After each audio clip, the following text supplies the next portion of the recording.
Hello, and welcome to The Fool and the Philosopher. The Philosopher and the Fool. So if your sleep schedule, if not sleeping on time is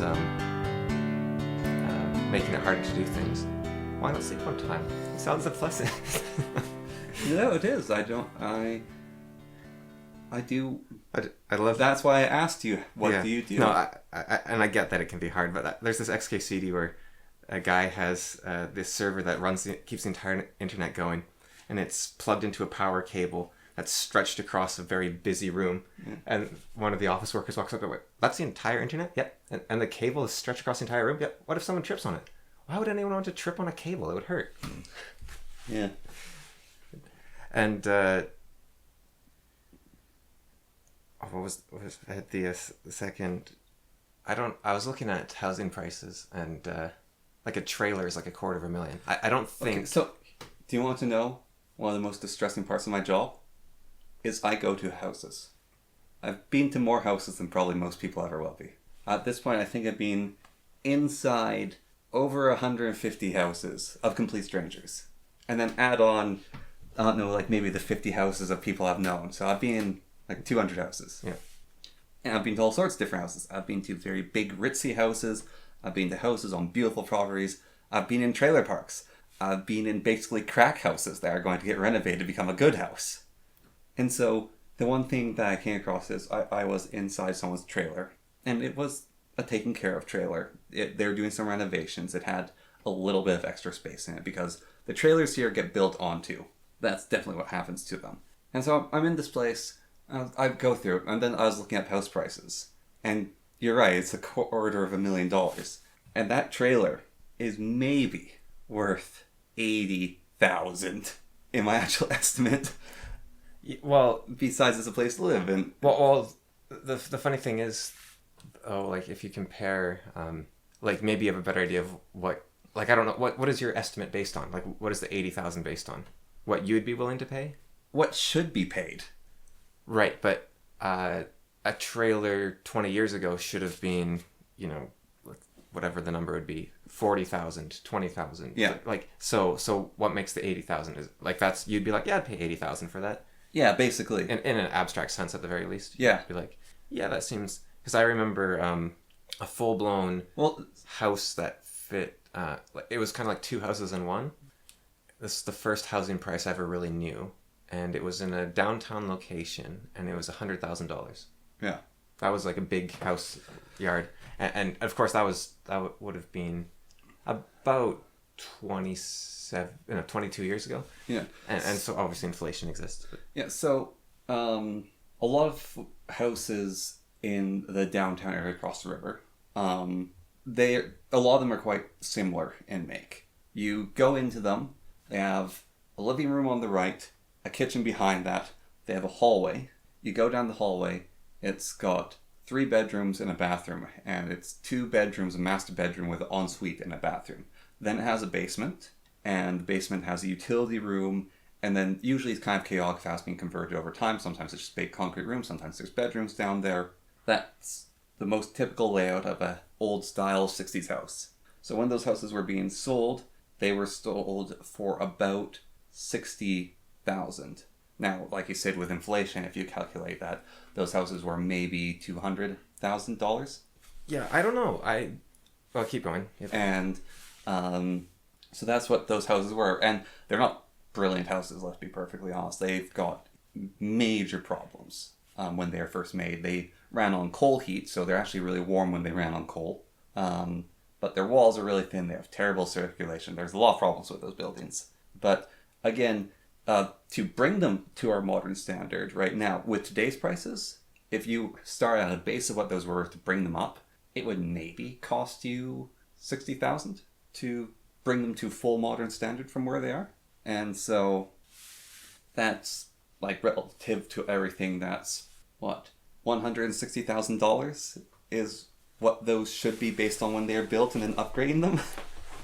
Yeah, well, maybe a little bit more. We could round it up to $200,000 for a 3-bedroom, 2-bathroom, potential for a lot more in the basement home. I mean, 3-bedroom. That's quite a large house in some ways, right? No, they're large houses. They're in a beautiful location. They got a nice property. And I've seen houses like I think those kind of houses, from what I was looking at, that would be going for like 1 to 2 million probably, right? Those are going for like a little over $500,000. Okay, so that's not too bad.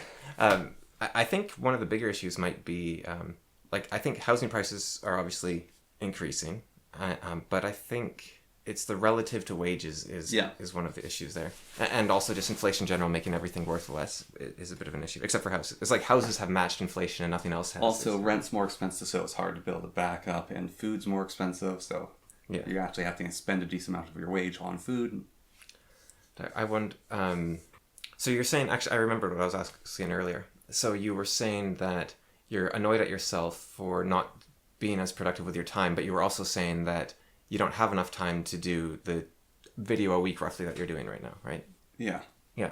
So only one of those can be true, I guess. Or what I'm getting at, I guess, is do you actually think you could be doing more, or do you think that you're a human with limits and? I think I could be doing about 50% more. Not the full blown of what I want to do with the, as you say, human with limits, but I think I could be doing about 50% more. Have you considered trying meth? Cocaine actually is the productive, is it? No, definitely not. No, cocaine gives you lots of energy. But no, meth helps you focus on things. And, well, Adderall also doesn't it? Yeah, well, no, meth is very similar to like Ritalin and that sort of thing. Oh, yeah, Ritalin, sorry. Yeah, well, those sort of anti-ADHD medications, they're very similar to meth. I have a question for you on anti-ADHD medicine. Yeah. So, for people with ADHD, it supposedly makes them sane, but a lot of them have, like, it makes everything dull or something. Like, there's side effects. I've heard that... Like, it's kind of like a 50-50 if you get screwed by them or not. Well, I think it's highly... There's like a bunch of different kinds, right? Yeah. And so getting the right one matters. But then there's the issue of... it takes a while to notice. So, you try out one for a few months and then you switch to the other one. And so it takes a while. And then I think there's... dosage is very important and it's very individual. So getting it too high, too low. And like if you get it too low, it doesn't do much. If you get it too high, it makes you feel weird. I'm not really sure what the side effects are. Other than I believe you get more stressed out or something. You get more like snappish and whatnot, I think. Yeah.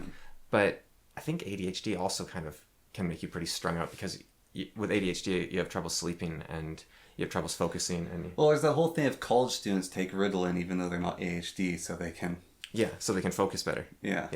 Because ADHD, what it is now, this isn't confirmed because all this stuff we don't really know, right? But one of the prevalent theories of ADHD is that it's not actually an inability to focus; it's an inability to choose what you focus on. Yes. So you can be captivated by something and stuck. There's that video, I think it was done in Germany, where the guy is watching a video, I think, on math, and then a video on the history of Star Wars. And for the math video, he's sort of like just sitting there and twitching, not really paying attention. And the Star Wars one, or whatever it was, he's hyper-focused the whole time. Yeah. So it'd be if you like Star Wars more than math, then that would happen. If you like math more than Star Wars, or you hate videos in general, you wouldn't want to. But it's not, I don't know if it's just based on interest or not. I guess it probably is, because that probably overcomes some part of the attention. But it also means that you might be doing a task for like 14 hours. Yeah. You don't take a break. You're just going, and then you get burned out or you get tired, and because you don't have a reason to stop. You don't have a sort of general petering off of what would it be? I guess it would. I think it would actually be dopamine, possibly. I think dopamine is misused. Like when people talk about dopamine, I think they're talking about because dopamine. Maybe I think dopamine is a chemical which makes you look forward to working on a task and feeling progress along the task. It's not actually a task about receiving completion. It's not about getting something. So I was recently told that there's 4 different happiness chemicals in your brain, and I was told each one does and what you should be looking for with them. I don't remember any of that though. I just remember there's like multiple. But yeah, well, it's funny. Let's say there's 4, right? Yeah. Maybe there's 3. Yeah, but let's say there's 4. That's the number, right? Does that sound familiar to you? Like the humors? Like I think what I'm getting at there is not that the humors are correct. Actually, what I'm getting at is I think that reducing your brain state to brain chemicals is probably not like, oh, this game gives me dopamine. Does it though? I don't. Yeah. Well, so one of the things I was asking about, Roland, right, is drugs. Okay, we look at drugs as kind of bad, like especially the drugs that are addictive, the marijuanas, the meth, the crack, all that stuff. Yeah. And some of those definitely do have bad impacts on people. And then there's the psychedelics, which we're not allowed to play with, which might be a good thing, might be a bad thing. I'm uncertain on that. And there's the other things that mess with your states of mind. But then we've got like the Ritalin and the painkillers and all those things. And I don't really like painkillers because they make me feel funny. And I had a really bad reaction with anti-allergy medicine, which made me fall asleep for 2 hours. I think I got sunburned because of that, actually. And so it's like made me a little leery of extra strength anti-allergens. But it's like, I think certain people have different reactions, but they can't all be bad, right? Like I feel like, Chinese medicine, you take this and it makes you stronger. Like Yeah. people guzzling cinnamon or cumin. Yeah. Well, there's not a difference between, really, there's not much of a difference between like Advil, cocaine, sugar, aspirin, oregano, nutmeg. Like they're all some form of chemical. No, they're all some form of chemical which alters your state of being, right? Yeah. So there's not like like a lion's mane or a magic mushroom. Like their lion's mane doesn't make you go loopy, and so I think a lot of I heard I don't know if this is true. I think it might have been Terence McKenna who, but I've heard other people repeat it if it wasn't him, or other people quote him or have their own ideas. But the idea is that the government doesn't ban drugs for being dangerous; it bans them for being fun. And I guess the logic behind, so you can look at for instance, what was the example? It's like arsenic isn't illegal. But so it's like, okay, so you have like strychnine, right? This incredibly poisonous substance. Actually, strychnine might be controlled, but arsenic or something. Yeah. Or cyanide, incredibly poisonous, super deadly. Yeah. But there's no law against owning it or producing it or eating it. Like, maybe against suicide or something. But the law would be against suicide though, not eating arsenic. Yeah. So the laws, which makes sense. You're not going to ban people doing stuff they're not going to do because there's not much point in it, right? But something like cocaine, which a lot of people use as a whatever they use it as a stimulant or coping mechanism, those get banned because well, I don't know why they banned them in the first place. Like we can think about it and say there was a huge amount of when cocaine and psychedelics, acid were getting super popular in the 60s and 70s. It was Nixon banned all of them, right? Might have been. I don't know the history of who banned them, but that was an incredibly violent time. Yeah. It was there was like people getting killed and like car bombs and like it was a very, very violent time. Dan Carlin I don't know if you listened to it. He did a podcast recently called "So You Think You Want a Revolution?" And he was talking about how there's a lot of people nowadays saying in all sorts of countries, in the UK and Canada and the United States, things are going right. We need a revolution. We need to march in the streets for whatever political side they're on. That they want to do all this marching. He said, you think you want a revolution? Well, here's just a short history of a little bit of the violence that happened in like the 60s and 70s. Yeah. Like you had police up on towers shooting college students and universities in the United States. And that was the crime wave around that time as well? Or was that? Yeah. But there was like mass protests. There was students... Because part of the crime wave was linked to plumbing. Yeah, there was a theory that... leaded gas, I think, was the theory in cars. It is also in the plumbing, lead pipes. But there was also a lot of drugs going on at that time. And if drugs make everyone an individual because they cause them to rethink things and not go along with what they were doing, you can't, a society of leaders is a chaotic society. Yeah. But then also there's people who, we were talking about a few episodes ago about a button that kills like 2% of people, but everyone else is doing great, right? Yeah. And from what I've heard about psilocybin, it's probably the closest thing we have on Earth to that button. It's a drug that... So there was a mass study done on it. There's been a lot of studies more and more over the years, right? Yeah. And the study found that, I think it was 70% of people... Was it 70?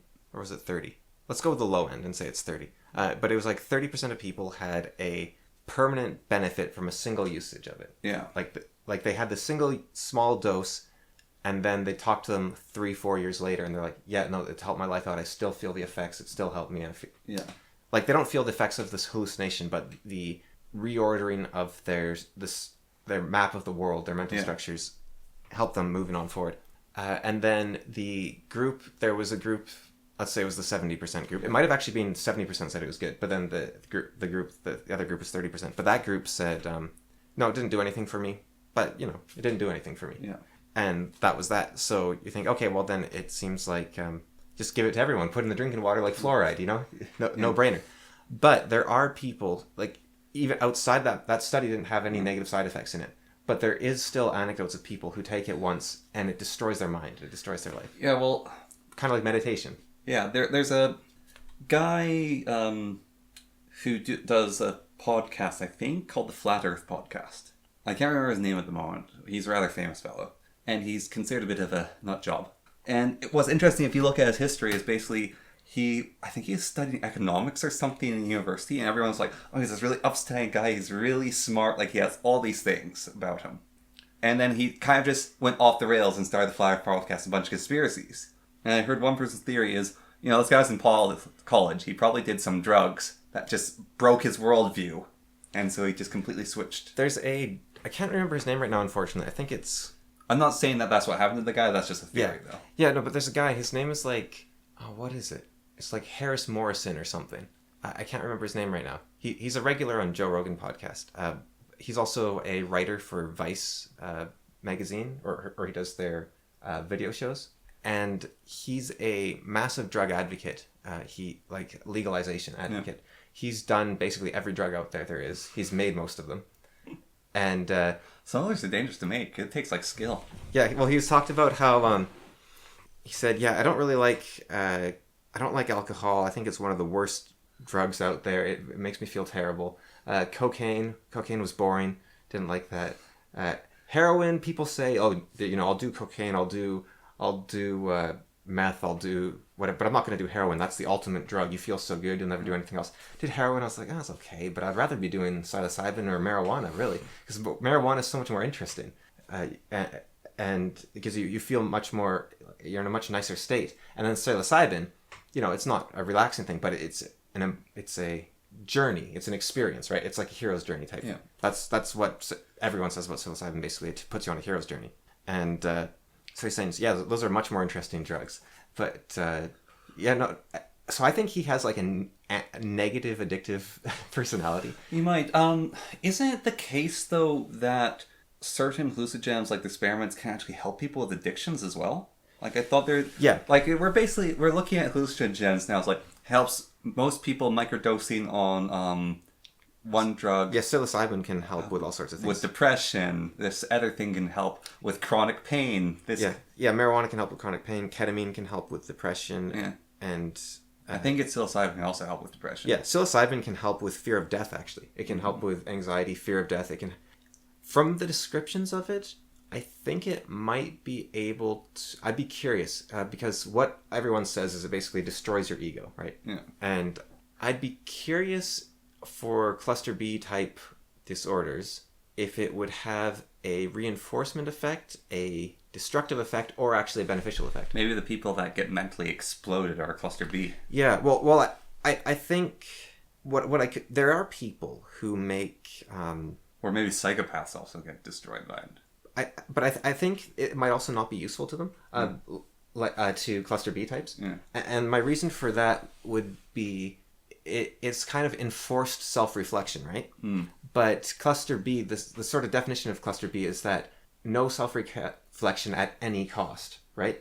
Yeah. So you might actually turn the entire psychedelic experience into more of a fair ride. An ego trip. You might just turn it into a movie, right? You're like, oh, I did this. I saw these funny shapes, and whereas, he's the best. Joe, you should listen to him. I forget his name. He's a mycologist, like a mushroom researcher. Yeah. Best guest he's ever had. He's been on twice, I think. He's amazing, and he talked about how he didn't know anything about psilocybin, but he bought a bag of them when he was in university, Yeah. and for $25, and he knew there was this hill with an oak tree on it. That was this really cool hill. He's like, I'm gonna go up there, and he's like, I don't really know how you're supposed to take these, so he just started eating them. And so he said, so a typical like high intensity dose for someone is about 2 grams, right? Yeah. And heroic doses of the kind like Jordan Peterson's talked about, like the crazy heroic dose, that's about 7 grams. He said there was like, I can't remember, it was like 20 grams in that bag or something. He just ate them all in one go. He's like, no, they're not really doing anything. So he started going up to the hill. He's like, that's a nice tree. I'm going to climb that tree. So he started climbing the oak tree, and he's up at the top of the oak tree, sitting there, and then he said it was like this, whoa, and the whole world pulsed. And then he saw these black clouds boiling on the horizon, and he's sitting there, and he started like reflecting on his life and thinking about who he was in relation to the world and how he was not separate from it and how he wasn't really anything. And so he's clinging to the top of this giant oak tree, right? Yeah. As this thunderstorm rolls in. And so then he said, so someone in the comments summed it up. So there I was, clinging to an oak tree in the middle of a thunderstorm. Well, I was like, sounds like he basically recreated a little bit of Odin. Yeah, well, that's exactly what Joe Rogan said. He said, so then did you become God? Like, you're struck by lightning? Well, he went up on the Woden tree and clung to it through a storm. I'm just imagining an onlooker seeing this guy who, like, he doesn't see him eat things, but there's this guy, like, dilated pupils, wanders up to a tree, and then just climbs up it. Yeah. And then just goes on wild So he said there's lightning flashing around him as he's clinging to this tree in this thunderstorm. Rain's pouring down on him, and he's thinking, this is dangerous. I shouldn't be up here. But he doesn't go down. He's just like, wow, this is really dangerous. And he had a stutter. He had a stutter, the common kind of stutter where you don't stutter when you're singing, you don't stutter when you're talking to animals, like, here, kitty, kitty. You don't stutter then. But you stutter when you're talking to people, and if people try to complete your sentences, then it makes it worse because then you get used to people trying to complete your sentences. So what I did there was funny. Yeah. So you try to get it out faster. Yeah. And so you stutter, and so it's a psychological stutter, right? But I think I was trying to come up with a way to describe this because depression's all in your head in a way. ADHD's all in your head. Autism's all in your head. Psychopathy. Psychopathy? No, psychopathy. Psychopathy. You don't like psychopathy, right? Psychopathy's all in your head. But that doesn't mean that they're not real. And also, if this matters to you, I'm pretty sure they all have a physiological component anyways. To me, it matters for some reason. Because... You see, the dent in my skull is why I'm dyslexic. Yeah. Well, you probably have a different brain structure or connection somewhere that... The main thought with dyslexia is the bridge in between the right and left half is there's something weird going on there. Because there's actually a disorder, it's, what's it called? It's called like ABA deficiency or something. And you can't comprehend language at all. Yeah. And I wonder if dyslexia is like a lesson form of that. Okay, this is small tangent on that. So, one of the treatments for dyslexia is stick out both your hands, put them together, twist it, then do the grab thing and twist it like the loop through. Yep. And that is actually considered a treatment for dyslexia, is basically making your left and right hands interact more and the left and right brain thing, like doing activities. Weird, yeah. What's really annoying is we had the teacher who's in charge, it was our music teacher, she was in charge of learning all this stuff. And she thought it was really cool. We also, in my grade, had an inordinately large amount of students with learning disabilities. And so she decided to teach the whole school these exercises. And maybe it's beneficial to everyone. But it's like these are very specific exercises which may or may not work. That you're having everyone do. And they're just kind of silly. But if they work, they work. I mean, maybe it helped a few people. There's that's actually what I want to get into, is that the body and the mind are not separate at all. No. You look at a lot of top students in universities, where they talk about what they do to study is they work out. Yeah. They go, okay, I study for like 15 minutes, 20 minutes, whatever it is, and then I just do some intense work, like you do, what's it called? It's like shock exercises, right? You just do like incredibly intense workout for 5 to 15 minutes until you're exhausted, can't go any further. Then you cool down and maybe you go back to studying. And yeah, the top student is not a Dilton and it's not a moose, it's a Dilton moose. Yeah, because your body helps your mind and your mind helps your body. Yeah. And so I would imagine that a degree of physical adeptness would help with your ability to speak and to read and everything else. I think another famous example is that writing ability as in the tidiness of your writing tends to correspond to drawing ability. Well, that explains why I'm so bad at drawing. And it's probably because you are able to see forms and precision, right? Oh, God. So, when you get diagnosed for anything, there's a load of different tests you have to do. Especially if you want to get any sort of learning assistance in college. You have to basically redo all the tests that you did throughout like years of school. And it's a test of every range of what they consider learning ability to be. So there's math, there's drawing, there's reading comprehension. They don't actually have science because that's more abstract, interestingly enough. But they have like the more fundamental forms. So math, writing, reading comprehension, memory is one of them. So one of the things is like, I'm going to give you sequence numbers. So 1, what number was that? Yeah. And so you have time. So one of them is you have a shape. You know what's that memory test with the numbers? Yeah.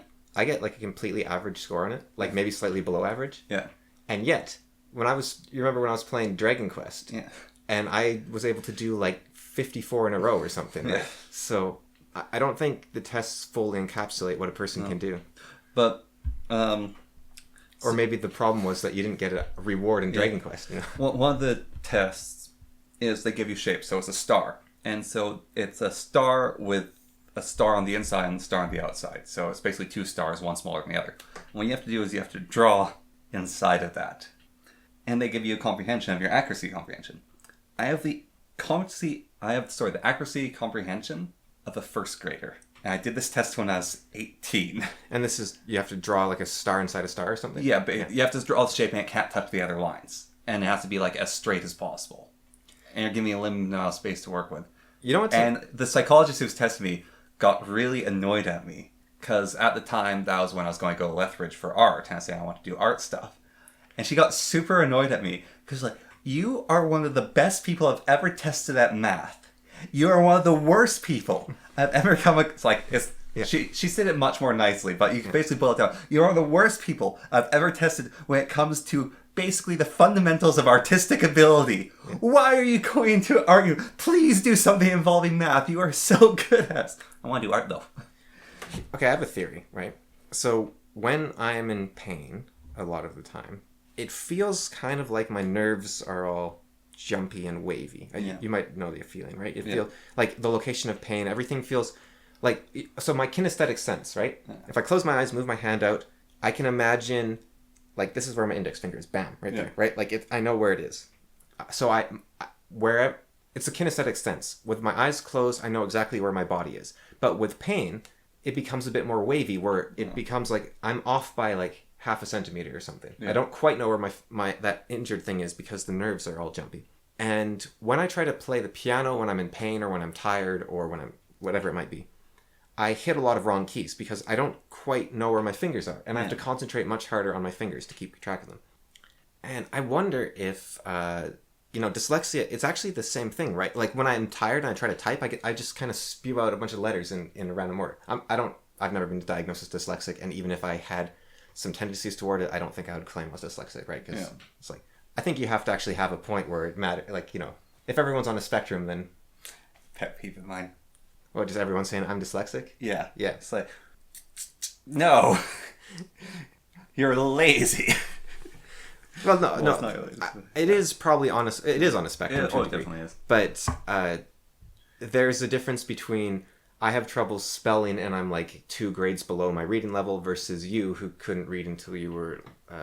I couldn't write my own last name. Until you were like 11. I couldn't write my own last name until I was in grade 6. Yeah. And you had troubles with numbers until around then too, like just getting the numbers in the right order and everything. Yeah. So and like I've said about autism, it's like I have troubles reading some social cues versus I scream and bite and flail randomly because headbutt a wall until I bleed. Because the nerves in my body are telling me random things at all times and nothing makes sense and everything is frightening and that's a very different experience. So, but I wonder with dyslexia if it's like if it's a stutter. No, like pain. Like if it's a what would you call it? Like a nerve stimulation, but that would be interesting to actually look at a correlation between people with autoimmune disease and dyslexia. Well, I think, yeah, hyperactiveness, yeah. So I think the way you could test it would be you give a dyslexic person marijuana and then see if their spelling improves. Marijuana's legal. We live near a pot. Oh, all right, okay, podcast is over. We've got an experiment to do. You're saying I could potentially spell better if I took marijuana? This is me just pulling random things out of the ether together. And how would marijuana... What does marijuana do? It mellows you out, and it can reduce pain, and it can calm your nervous system down. However, if you did do that, I think it would have to be an edible and not smoked for a number of reasons, because smoking's not healthy in general. Like, just even the liquid just on the tongue and then that is, or... The problem with the liquid is that a lot of them tend to be distilled into one form or another. So it's like, this will only be THC, this will only be DMT, that sort of thing. So you're saying edibles is the way to go? So well, brownies? Well, I don't know which one would be which. I know you do like the classics delivering it through a baked good, but could you mix it into like just a slab of meat? Probably. I wonder if you can even cook it or not. I wonder what... well, you can smoke it, obviously, so... It's cooked when it's in the brownie. Yeah. I might, like... Personally, I think it smells disgusting. I don't think it would do good with meat. Like, a brownie, you have, basically one of the strongest flavors there is, which is chocolate. Yeah. So I think that might be important. On the smelling disgusting, here's something interesting. I cooked acorn squash yesterday. Cocaine. No, I cooked acorn squash yesterday. Yeah. And so I boiled it.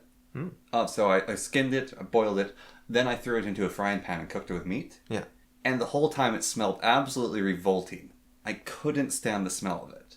And then when I ate it, it was delicious. Yeah, I haven't tried much fried squash. The stuff I haven't, like, it's been okay. But I have a conspiracy theory. Right? Like, that whole time, like, even when it's not cooked, when I was cutting it and it was raw, it smelled so bad. So I'll get back to my conspiracy theory about cooking squash, okay? Yeah. But first, I just want to finish the the psilocybin story. Yeah. So he's clinging to this oak tree in the middle of a thunderstorm. He has this terrible stutter. And he starts saying to himself, stop stuttering, don't stutter, don't stutter, don't stutter, don't stutter, don't stutter. And he said it like thousands of times, just cling to that tree, don't stutter, don't stutter. And when it was finally over and he climbed down the tree, he just didn't have a stutter anymore. Mm-hmm. And so you can, with extreme, traumatic, that's a traumatic experience, right? Mm-hmm. It's mitigated. A traumatic experience can be a wonderful experience mitigated by the surroundings, but the traumatic experience rewrote the way he worked to prevent his... Yeah, I mean, traumatic experiences for me got rid of my lisp for a large part. Well, yeah. What was that exactly? Well, you see, everyone would get to go to a library and have free reading. Of course, there's only so much time in a day at school. And so I had to go to that little side room that's attached to the library and train with a person who specializes in getting rid of speech impairments. And so I didn't get to have free time in the library. I always had to go and do training instead to try to deal with my speech impairment. Right. Which was very distressing to me because I wanted to go to the library and look at picture books of castles. Yeah. Yeah, I mean, that is kind of the same thing though, right? Yeah. It's extreme... It's a lesser form, not worse, but it's slower, right? Because you're doing a little bit every day. Yeah. Whereas this guy, who knows, locked solid for like 2 hours just going... I'm thinking and reflecting on it. I don't know how my speech impairment ended. I don't really remember much about that training that I did for my speech impairment, but it sort of just got corrected. Yeah, well, I think you just got better and better and better at it. And you also... I've noticed when you're tired or you're sick, you definitely slur your words more. And because it's clearly, even if you're not aware of it, it's clearly taking up some processing power. And like we've noticed on the podcast where I sometimes have to go, hey, pay attention to your words. And then you're just back right up. But so it definitely is something to do with it's taking a degree of brain power, obviously. Yeah. And so, yeah, I think it's the training just eventually sits in. Maybe that's what I need to be like, get that 100% extra work. You need to cling to an oak tree with... No, we were saying it takes up a little bit of brain power to speak with normally. Yeah. And maybe, like, I have all this training. So Wilson training, I have whatever, that speech impairment training, I have that math training. And maybe it's like you have got a mana bar, right? And all your passives just have a constant saying there. You only have access to so much mana. So what if I dump all my passives? I don't think so. Get all my mana? No, like, when you work out, you don't get worse. You get better at everything. So I think Yeah. I think the more you train something, the more everything else gets better as well. Yeah, that's the better solution. See, what I was looking for was dark magic. Yeah. Well, not quite. I mean, well, maybe you're trying to make something happen by doing this. Yeah, I guess it's kind of in the line of dark magic. Yeah.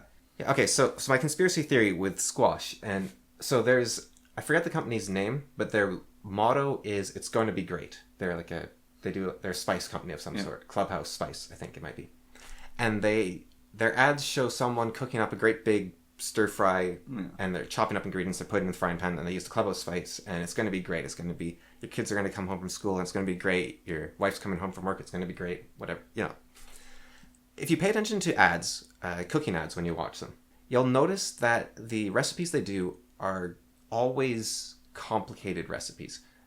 Like it involves, you have to cut up like 12 different vegetables, you have to saute some, boil some, then you strain the one, you put it together, you make the sauce, you add the sauce, you put it on the craft dinner or whatever that is that's actually advertising, like here's the craft dinner, right? Yeah. So my conspiracy is that these ads, while trying to sell their supplemental things like craft dinner and spice mixes and sauces, and all those sort of things, they're trying to make cooking look really intimidating. Because there's so many steps involved and it takes so long, and you have to know so many different skills like sauteing, frying, boiling, and you have to know that for each vegetable and which to do it in what order. And so you go, okay, I'll just get the spice pack so I don't have to grind my own spices or whatever, or mix and match my own spices. And I'll get, because spice packs, you know what those things are? Like where it's like a Clubhouse or a steak spice or whatever. It's like salt, right? And chili. It's salt and then a bit of chili, and then they put in like 12 other things that don't actually matter. And then they put like a small amount of cumin in to completely change the color. I'm surprised my teeth are not yellow right now, because I've been using cumin a lot. Everything in my cookware is turning yellow. But yeah, they don't. There's not much to them really. But and then you see like, oh, this is the quick baked pancakes or a cake or whatever it might be, right? Yeah. And it's just flour and rising agent, and then you still have to put in eggs and water anyways.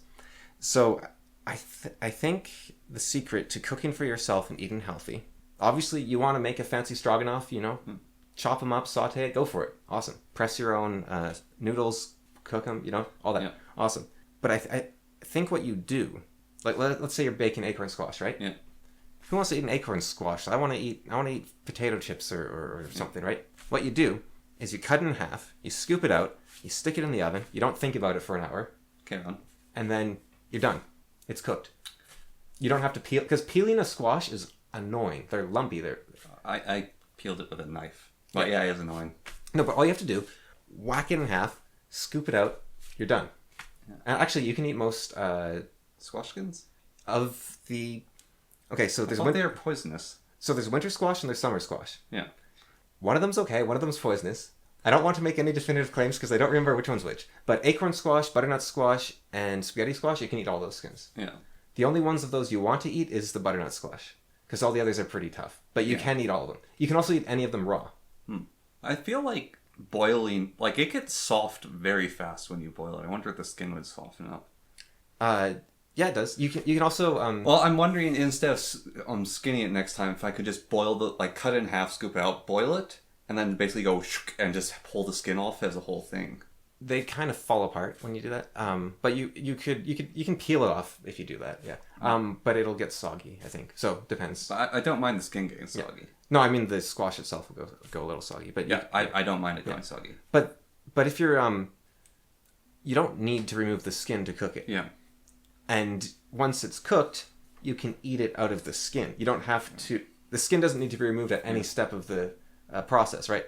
Like I guess if you want to fry it, Yeah, well, I was making it into shepherd's pie, basically. So yeah, you don't need to. If you want to make shepherd's pie, my shepherd's pie was very simple because, well, besides the skinning part of the squash, but I boiled the squash. I put beef into the frying pan.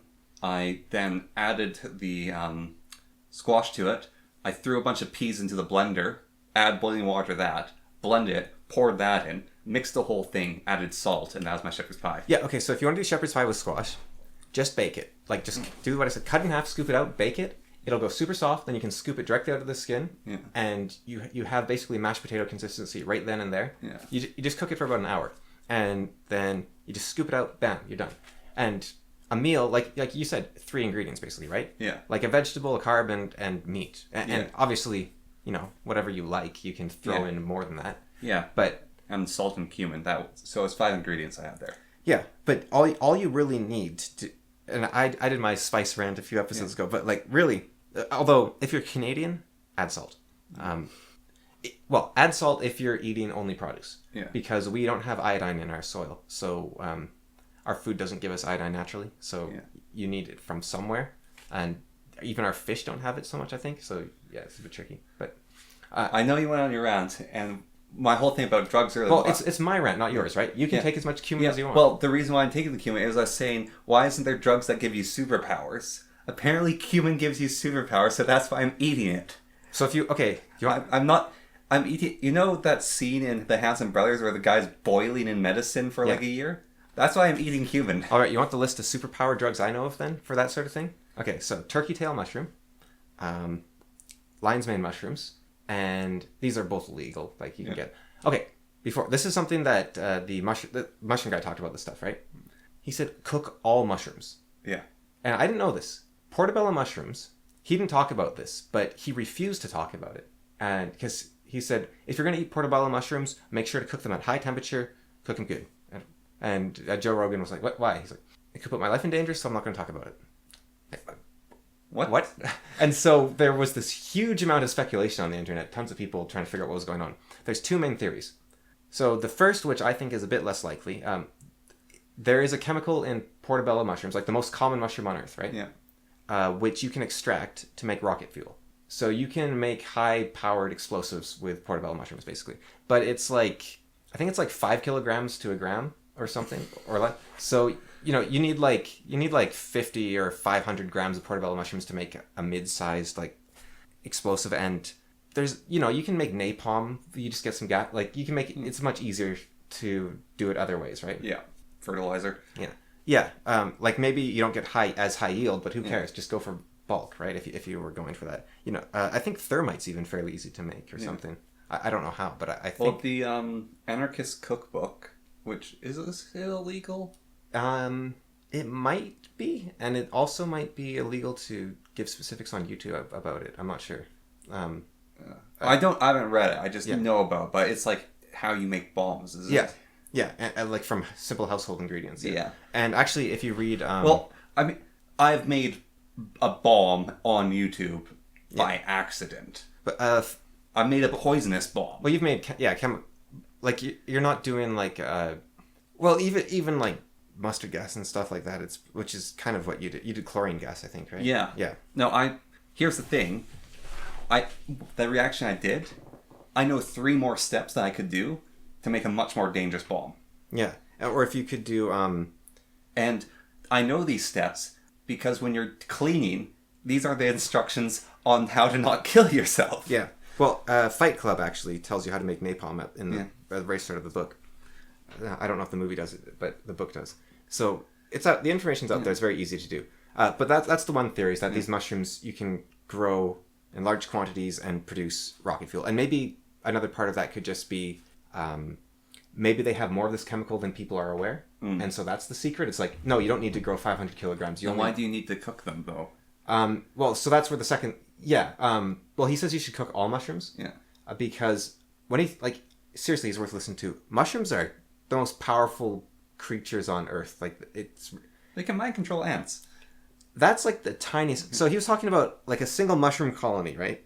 Can have 1 million different receptors, each attuned to a different chemical. You give them a completely novel substance, right? Like you spill leaded gas on them, right?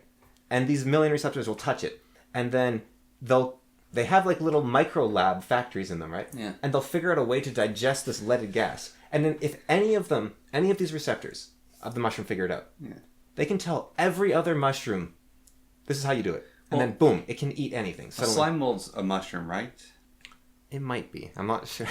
Yeah, but the Tokyo's infrastructure is based off a slime mold. Yeah, he talked about that. Well, no, it isn't based off slime mold. The slime mold was able to be superior to Tokyo's structure. But they can't overhaul it because, But maybe future infrastructure you should use. Yes, if you make a new city. then yeah, you should use the slime molds because they were able to. Didn't they improve though slightly from using it? I don't know, but I do know that like they just compared it to Tokyo as it was, and they're like, yeah, this is more efficient. Yeah, so they're supercomputers, as maybe quantum computers because of that, right? They're ancient. He talked about the biggest organism on Earth is a honey mushroom, which lives in it's all mycelium, right? The mushrooms are just... The mycelium network connects all the trees. But this thing eats trees. Like, if you think about it, it's this enormous organism that devours forests, right? And so there's a beautiful field about this thing. Yeah. Because it ate all the trees. Well, the mycelium network that's connecting all the trees here, and that's how the trees talk to each other, are they eating the trees? I don't think necessarily. I think it was, in this case, this kind of mushroom takes down trees. Because mushrooms can figure out how to eat whatever they want, basically, right? Okay. And they can create whatever chemicals they want to do, like, to create any, like, they're crazy. So anyways, turkey tail. What's the other reason you don't eat the portable? Oh, yeah, that's where we go. Okay. And then we'll go back to the super drugs. Yeah. Okay. Or the legal ish drugs. Right. Yeah. So, the other reason that you might not want to eat portobello mushrooms raw is because, and this one I find very compelling because I don't know if you know about the, so first of all, olive oil is one of the main money makers for the mafia. Yeah. And I looked it up because I was like, okay, what is it? Like they get a little on the slide. It's like an $8 billion a year industry or so. Like they make a ton of money from olive oil. But that's kind of a minor thing. When you look at like champagne, well, not minor in terms of money, but like champagne and Parmesan, they have like organizations that hunt people down and say, you're not allowed to call your cheese Parmesan cheese. You're not allowed to call your wine champagne because they're regional, right? So it's like there's like the national order of Parmesan cheese. Like that's why they call it sparkling wine instead of champagne. But these people will like sue you to oblivion. They're very serious about it. And those organizations, and even the mafia, is tiny compared to big portobello. Well, compared to the Canadian milk, like the Canadian dairy industry, and also the American dairy industry. These things are like powerhouses that control the governments, basically. Yeah. Like, the Canadian government is partially controlled by the dairy. Yes, it is. And they're the reason the food pyramid's like, you need 8 lumps of cheese every day. Like, and same reason, well, I don't know if it's the same reason, but the cereal companies might be similar, cereal as in grains, because our food pyramid is just a mess. Like, it's like, oh yeah, get your Crisco and your cheese and your... Like, I think cheese has a lot of good benefits to it, but the dairy, like milk is a weird substance, right? Like it's a cow hormone thing. It's delicious, but most people on Earth can't drink it, right? Yeah. So that should be like that doesn't mean don't drink it. It's weird that there's so much of it and it's pushed everywhere. And also like the American, I don't know if you know about this, but in the United States, they gave so much money to the milk industry. The milk industry created so much milk that they had tons is much too small of a measure to say how much excess they had. So they had to turn it all into cheese so it wouldn't go bad. And so there are caves in Michigan full of cheese because they had so much cheese they didn't know what to do with it. And so the United States government, there's something called government cheese, which you'll hear about in a lot of raps from rappers who grew up poor. Because they have these caves that are overflowing with cheese that they don't know what to do with because they have so much cheese. So they give it away for free to schools. So schools have like American cheese. That's like that same stuff. That is from these cheese caves where they have so much cheese they just have to get rid of it in any form they can, and it's this really low quality cheese that they just have like hundreds of thousands of tons of, and that's from the dairy industry's influence. So going back to we just need to get rid of lobbying. Yes, and have you seen the amount of money that the government has. Like here's the thing, right? So I whine about paying taxes. Yeah. Which I think a lot of people do. Yeah. And then I'm told off, like, oh, it does this, this, and this. No, it puts cheese into caves. That's what tax money is doing. Yeah. You cannot deceive me. Everything else, the Roman Empire, right? Beautiful, giant structures. This civilization that was incredible. roads that still last till this day. Their tax rate was 2% across the board. If you go all of it collect together, it was 2%. The Roman Empire, their military, which was like in size rivaling militaries today, all of what they had ran off a 2% tax. But that wasn't income, was it? That was like no, it was a land tax or something. Yeah, it is like tax on certain products is a tax on land. That's when like equivalently. Yeah. Like if our equivalent tax right now, people in Canada pay about 30 to 50% tax basically. Yeah. And jeez. Yeah, so the Roman Empire ran on a 2% tax. So yeah, but did the Roman Empire have cheesecake? That's what I'm getting at. Even with their excess and corruption and problems the Roman Empire had, all of that ridiculous food parties and orgies was done off the backs of a 2% tax. Yeah, but where are the cheese caves and where's their National Health Service? Yeah. I do think there's a... Well, you know this...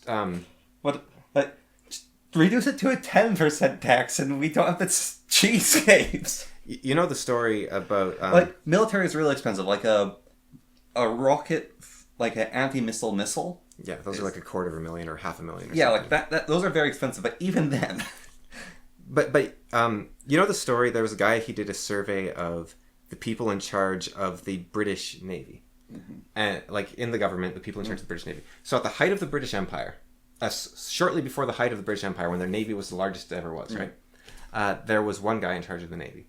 And then at the height of the British Empire, you know, he got some subordinates. There was like 4 or 5 people, right? By the time the survey was done, about 50 years later, when the navy had been mothballed to the point where they had like 5% of the ships they used to have, there was 200 people working in there. Yet they're getting a fraction of the amount of work done, right? So, yeah, the government is very adept at being inefficient. But it's over time, and if you have a reset, then you... So I think what you actually need, possibly, and this might be very devastating, so it's not something to take... You know, like Dan Carlin said, so you want a revolution, right? You don't know what you're missing until it's gone, right? But maybe you need like a middle A every 50 or so years to shake everything up, and then you let... A flurry! But then you let the corruption slowly seep in again, and then you get another one, and, you know, it sort of balances out. But... you just have a flurry every couple of years. Well, every like 50... Yeah. Maybe, I think Jefferson said every 19 years the government should be torn down and reestablished. Which, it's funny because, you know, him and just... I don't know, there's what, like 10, 12 founding fathers? Yeah. Like, it wasn't... You think nowadays, you just get 200 people in a room, they could be done in an afternoon. But no, it's too big and unwieldy now, which, of course, there is a lot more laws and stuff. Yeah. But maybe that's part of the problem. You need to chop it all down a bit. But, so going back, so we know the dairy industry is huge. So portobello industry is, I think it's quite large. It's the most popular mushroom by far. Yeah. It's considered this health food. Like, we ate tons of them when we were young. Gross. Yeah, I've eaten a ton of them raw, even. So they have a lot of reason to be sold. You know, these people like these things getting sold. They are one of the more carcinogenic things out there, apparently. Really? Yeah. So cooking them at high temperature denatures that aspect of them and gets rid of their carcinogenic nature. Okay, it's a little different than what I thought it was there's other mushrooms that are easier to grow and you can carve them into the shape of portobello mushrooms, but they're poisonous, so you need to cook them. No. Portobello are really easy to grow, though? It doesn't really matter. Like, it's the ones they do grow, right? Yeah. And so if it goes out there, this is one of the most carcinogenic things out there in this huge industry. It's like, okay, you know, but you can cook it. It's fine. It's like, that's not what you hear, right? You see this thing that's like a bundle of cigarettes in one, and you're like, I don't want to eat that. Even if cook it, what if cooking it doesn't fit? It's like, you know, puffer fish, right? Yeah. Well, if it's prepared by the right chef, it's totally fine. It's like, well, maybe it's not. I don't want to risk it. See, eating a pack of cigarettes, not talking about smoking, eating one of them, it's going to be really bad for your health. However, you like boil it, and then eat it, it's going to be like 50% less bad. I don't know about that. Well, let's say hypothetically it is, like it's 50% less bad. No, I'm not eating it. Yeah. I'm still not eating it. Exactly. Yeah. And so then you get the equivalent of the portobello mushroom. Yeah. But the portobello, I think it's basically safe after you cook it. But you're like, what if I didn't cook it high enough? You know, like salmonella is already a big enough strike against eggs and chicken and whatnot.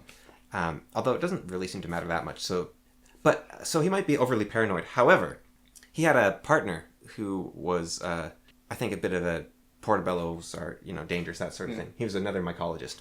And he was murdered. And the case was just like closed instantly. They never looked into who did the murders. a private eye in his downtime, like a private detective, private investigator. He went around and he looked into the facts of the case over like, I can't remember, it was like 5 years or something. Yeah. He tracked down the 3 people who probably did it. And the reason why they did it, because they were basically, they broke into the house looking for drugs or for drug money and killed this guy. And would be this sort of theory. He looked into their reasons and he said, okay, yeah, here's the people that did it. We need to look into them. We need to investigate them. We need to pursue them. And the judges said, no, case dismissed. And so this guy was just murdered, and then no effort was ever effort was actively put into not investigating his situation. So it does really seem like he was murdered by some higher up type. And so there is good reason to not, for these experts on the mushrooms to talk about it. It really cheeses me off. Now, that might not be the reason, of course, right? It could be something else entirely. He could just be making himself look mystical, or he could... But, and it could be, the portobello mushrooms, maybe they don't care, and he's just being dramatic, and they're like, well, yeah, obviously you cook them. Kidney beans are sold in stores without warnings on them. The problem is, you can dismiss them slightly or whatever. Those 2 Boeing guys who committed suicide. Yeah. And the cancer experts that were on a plane, and more of them were supposed to be on a plane, but due to delays and problems, instead of there being 18, there's only 9, and then the plane crashes, and they all died. There was... So, do you know about the story? The cancer experts? This was recent. So there's, they're going to a conference, and it's basically these experts in studying cancer figured, the thought is that they figured out partial cures to like a certain kind of cancer, or they're making a lot of progress. And so it's 18 of them were meant to be on a plane all at once, flying to, I think it was Chile. Yeah. And due to scheduling and problems, instead of 18 going, 7 of them basically had to switch flights. And then 2 of them missed their flights. And so the 9 of them that were on the plane crashed, after taking off, and those guys died.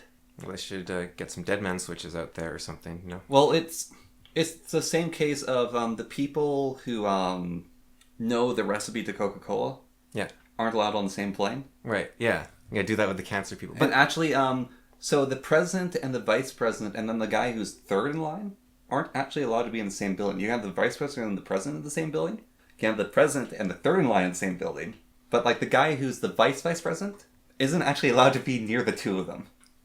I wonder if they really had a cancer cure, right?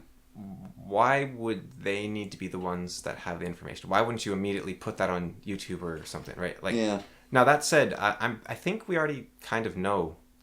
It seems like for many kinds of cancer, we already have a decent idea of what to use, actually. Horse dewormer? Yeah. Really? It's... Antiparasiticals seem to work really well on cancer. Is that medicine? Like ivermectin? Yes, ivermectin.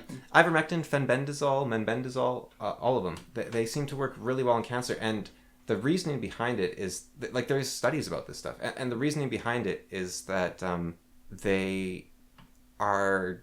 I don't know how this works, but they're chemicals which target foreign cells without harming the rest of your body. So that kind of defines... Sounds like magic. Yeah, it sounds like magic to me too. So I'm a little... I know not enough to... And of course, how harsh is it on your body? The best way to deal with cancer is, poison. Or like a knife, right? You just... Yeah. But, that's what we do with chemotherapy, right? Yeah, well, one of the cures to cancer is giving your cancer. No, that's actually one of the cures to cancer that was developed, is you give your cancer, and then... Well, you give... It's not that you give it cancer, you give it killer T cells that have been modified to not shut down. Yeah. But in order for them to target the correct cells, you need to bind them to HIV. So... Well, no, there's that way, but there's actually the giving your cancer, like literally giving your cancer a different kind of cancer. Well, but if you tell a killer T cell to not shut down, that's a cancerous cell. Yeah. Because you're essentially, it's an out of control growth, right? So there's a great XKCD about it where he's like, wait, so you're going to cure my cancer, which is an uncontrolled growth of cells, by injecting me with another uncontrolled growth of cells. Oh yeah, but don't worry, this one's being infected with HIV. Yeah. But yeah, it does seem to work. But the ivermectin seems to work across, well, not ivermectin specifically, but fenbendazole. Yeah. And the like. Now, this is not medical advice in the slightest, and this is like, look into it on your own. And also, all the studies that have looked into this stuff, for ethical reasons, obviously, it's always been in conjunction with chemo or some other treatment. So it's basically, it looks like it has a great benefit, but the benefit could be simply in aiding the other treatments that it might be useless about them, right? So it's like, so, you know, it's very much a look into your... I don't know enough about this to be given a definitive or anything, but they seem to work across a wide variety of cancers. They're very cheap. They're fairly easily accessible, although I think it's menbendazole was pulled from the market after some of the studies saying how effective it was were released. Yeah. Fenbendazole is a dog dewormer, and you know, you can take it as a human, but on the thing of me hating that, so like these people dying, not getting like committing suicide or whatever, I really hope Trump wins the election.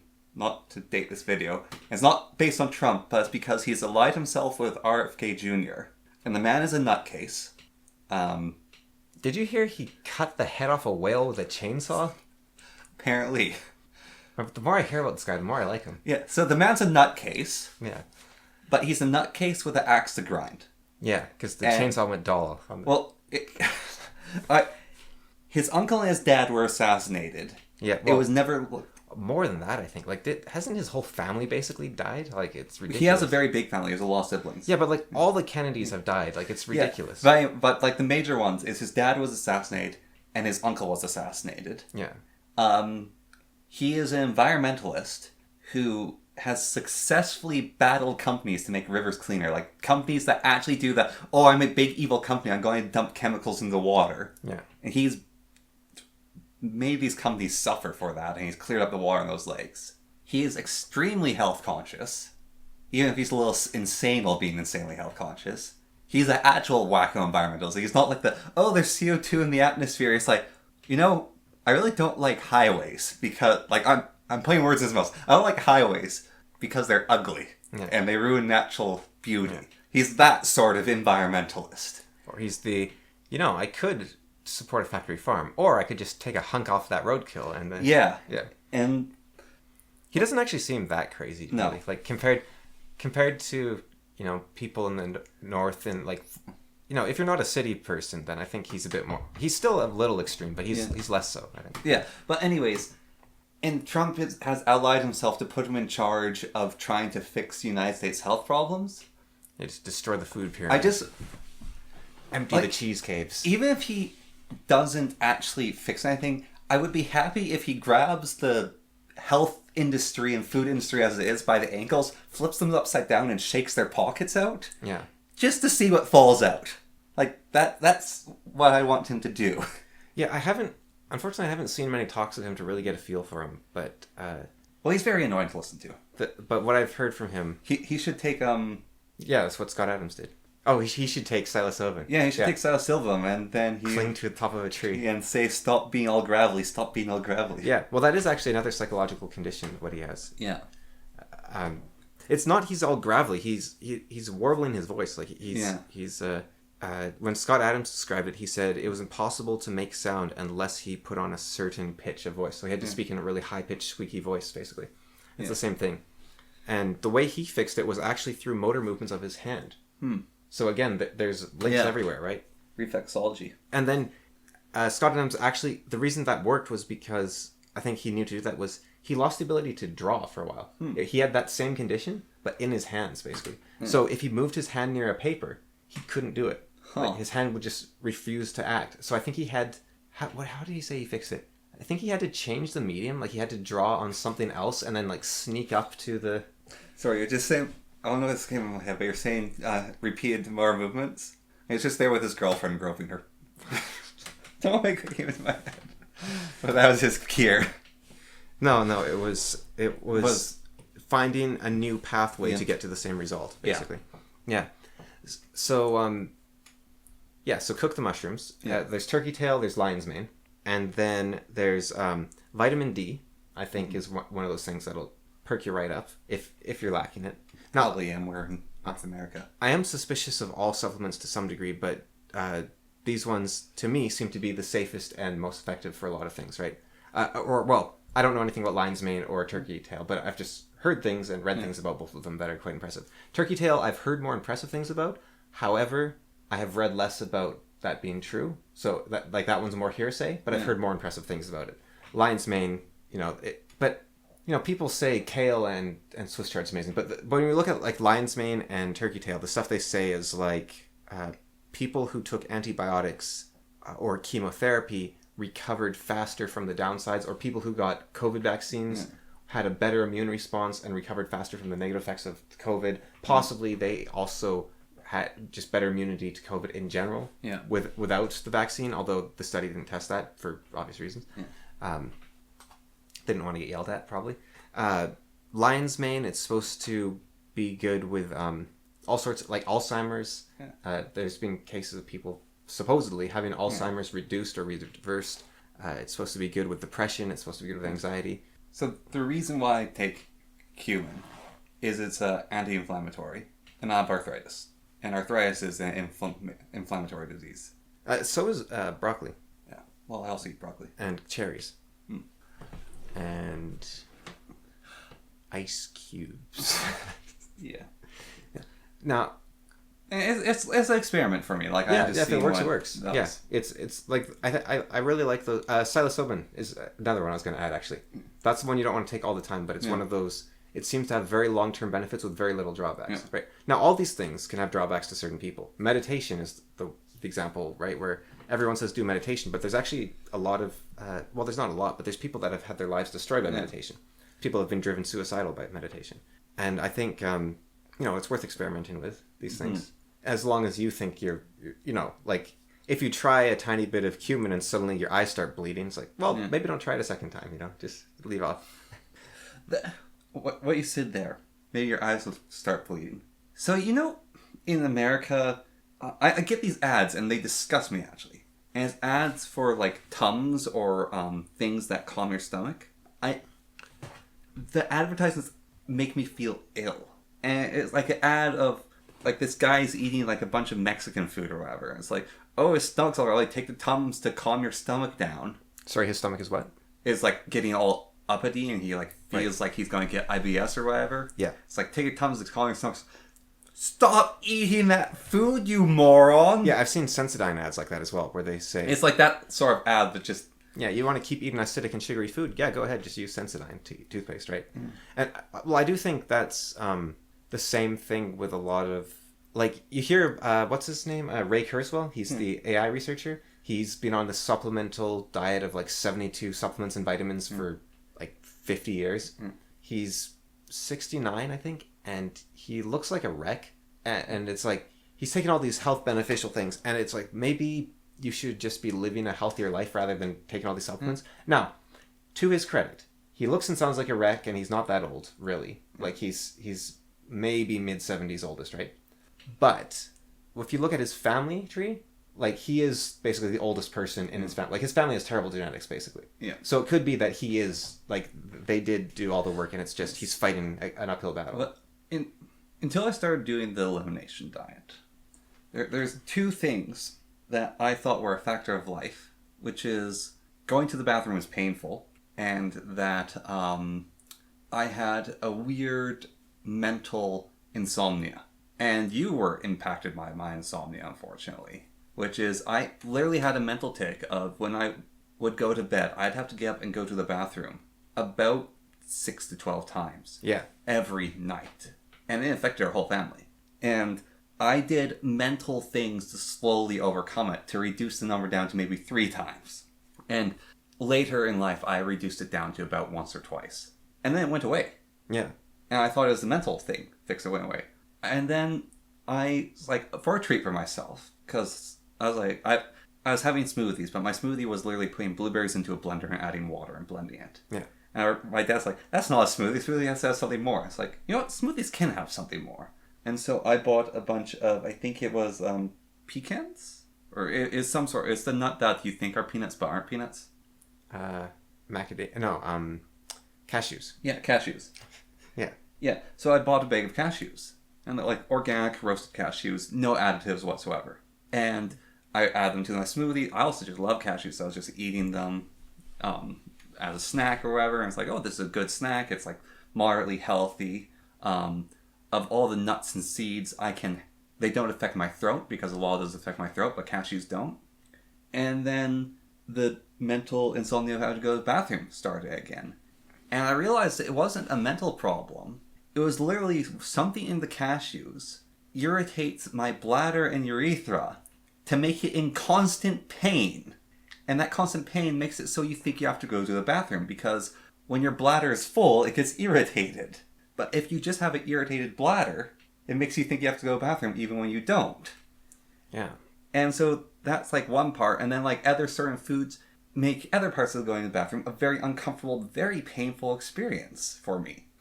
Yeah. That like makes it so I have to be in the bathroom for like 15 minutes. Like, no. Yeah. And so maybe when my diet's good, I have to be in the bathroom for 2 minutes. And so maybe the alternative would have been you discover that there's a medication that helps you with that. And you're like, okay, well, that's the fix. Or I go to a psychologist and I learn to overcome it mentally. And, you know, it helps. And those are ways to help. But sometimes it's so simple. All you have to do is change your entire life. Yeah. Which, you know, it's way harder in one way. Yeah. But on the other hand, then you don't have this stack of things on top of things on top of things. Yeah. That all comes crashing down. It's like how, I think if you're on antidepressants or hormones or a few other things, your biceps. oh yeah, they've just been like... You've got weird squares on both your biceps. If they're leaning on the chair. Okay. Yeah, so if you're on hormones or antidepressants or a few like antipsychotics, you're not allowed to do prolonged trips in the military, right? Because what if your supply caravan gets destroyed and you can't get them and suddenly you go wacko because if you come off hormones, for instance, that messes with your brain like crazy. You come off antidepressants, you become depressed, and antipsychotics obviously go crazy. But if you can reorganize your life, now this doesn't always work, of course, but if you can reorganize your entire life so that everything is aligned, and therefore you don't need this stack at all. Everything just works, right? Yeah. Like, okay, I need to take all these vitamin D supplements. Maybe I should just move to Hawaii. I need to, you know, if you can, and which is why I'm definitely I think I'm a believer in, on occasion in different domains, you know, just crash your boundaries, do the different thing, right? Like, okay, like you said, you did the elimination diet, right? But it's like, what if... Just have a midlife crisis. Yeah. But your midlife crisis is going and living in a cave for a week. Well, yeah, but what a midlife crisis is, if you think about it, it's I am in a structured order which is unacceptable. And if your life is unacceptable, then chaos is a way out, right? Yeah. Because the only way out of a crushing order is chaos. And so you're like, I'll just start breaking things and hopefully something will click. Yeah. And so I think that now if you're in a comfortable situation or a situation you think is comfortable, then chaos is terrifying and you're like, keep that away. But if you're treading you're treading in place, then you think, okay, yeah, no, I need to I'll do anything to break free. And that's why you have people, you know, you have accelerationists that are like, I want AI to come out and just change everything, or I want communism to come and change everything. Or, like you said, there is a mental aspect to some things, though. So this was, I don't know if I told you this, so this was a very freeing mental thing for me, which was, so I was going to the doctor about my, like, problems I have, which I'm still working on. So he told you, I was like, how do you sleep? Basically, like, what's your sleep routine? But I was going to the doctor, like, I'm tired all the time of these problems. Like, I open up my window so I have air circulating, various things. But I still having problems. There's still problems there. And I was actually kind of hoping that I had a thyroid problem because it would explain a lot of the symptoms I had. And then if I just took thyroid medication, it would clear up those problems. And then I could go on with my life. Turns out I don't. I'm healthy. yeah. And so then I was thinking about that. I was like, all right, so I can either go, if there's something wrong with me, it's undiagnosed. I need to try to find a diagnosis. I need to do more doctor's tests. Like, I need to go through all these things. Like, there's these factors. Or, basically, like, I can live my life. Oh, I have a problem. And I need to find some sort of cure, so I'll go looking for that. Or my life is just bad, and that's just the way it is. Or the other one, which is kind of the same thing, which is, I'm a terrible person. My body is a wreck. I have a bunch of health problems. There's something deeply mentally wrong with me that makes me a lazy bastard. I accept all this, and I'm going to live my life the way I want to, which is I'm going to try to be healthy in spite of this. I am going to get sleep in spite of this. Like, yeah, everything about me is terrible. And in spite of that, I'm still going to pursue the life that I should live. So what is, I've seen this a few times. When someone calls themselves lazy, right? Yeah. What does that mean? Because it's a bit weird. Like, if you recognize in yourself that you aren't doing what you should be doing, then why aren't you doing it, right? So it's like, what is that then? Like, if you can't recognize that you should be doing something, that's a different story, right? But taking the easier path. But if you're calling yourself lazy, then it sounds like you don't want to be taking the easier path, right? You don't, but it's easier to be lazy. But why? But if you don't want to do it, then why are you doing it? Because it's easier. Why is it easy to do what you don't want to do? Like, isn't that wasting energy doing stuff you don't want to do? Well, yeah, like you have homework, right? Yeah. And you don't want to do the homework. And so not doing the homework's being lazy. But you want to be someone that does your homework, so it is something you want to do. Yeah, but it's easier not to do it. Because I'd rather play video games. Right. So I understand calling someone else lazy, right? Okay, that makes sense to me. Because you're saying you're not doing what you should be doing, right? Yeah. But calling yourself lazy suggests you're not doing what you want to do. Yeah. So you said I'd rather play video games, but it doesn't. But if you would be rather playing video games, you wouldn't be calling yourself lazy. It's the initial inertia to get something done. It is easier to start playing a video game than it is to start doing your taxes. Because there's a large mental minutia in the way of starting to do your taxes. It's the initial energy cost. It is easier initially. But is it easier? Would it be easier to do taxes than it would be to play video games and call yourself lazy? Because calling yourself lazy is not easy to do, right? Like that's. I don't know. I think there's two ways to look at this, right? I think one is that it's like what the last psychiatrist said, where being aware of your problems does nothing to solve your problems, because then you just say, oh yeah, that's the way I am, and that's what's going on, right? And I think that is true for a lot of things. But I think laziness is a weird one because, sloth is a sin, right? And so you're ascribing a sin to yourself while doing nothing about the sin. You're like, oh, I'm just a prideful person, that's the way I am. Oh, I'm just a lustful person, that's the way I am. That seems like that'd be kind of a weird thing to do, rather than, oh, I wish I could change, or I'll do something to change, right? Especially with laziness, all you have to do is do the thing that you want to be doing. So I don't think that's what's going on with laziness. I think the second thing is that, like you were talking about, you had the CO2 poisoning in your room, right? And that was completely lowering your motivation, and then that went away, and you started feeling way better, right? Yeah. So was it lazy to be being poisoned and losing your air? That's what it felt like. I was being lazy. I was unable to do anything. I had no motivation. And so... But is no motivation laziness? Because laziness sounds like a moral failing, but motivation isn't something you can... Like, should you be able to create motivation? Like, that seems like it might just be an intrinsic quality of a person. I don't know. But anyways, what I was saying, mentally the thing is saying, maybe this is the way that I am. Like, there is no disease making me this way. There is no factor outside of my control making me this way.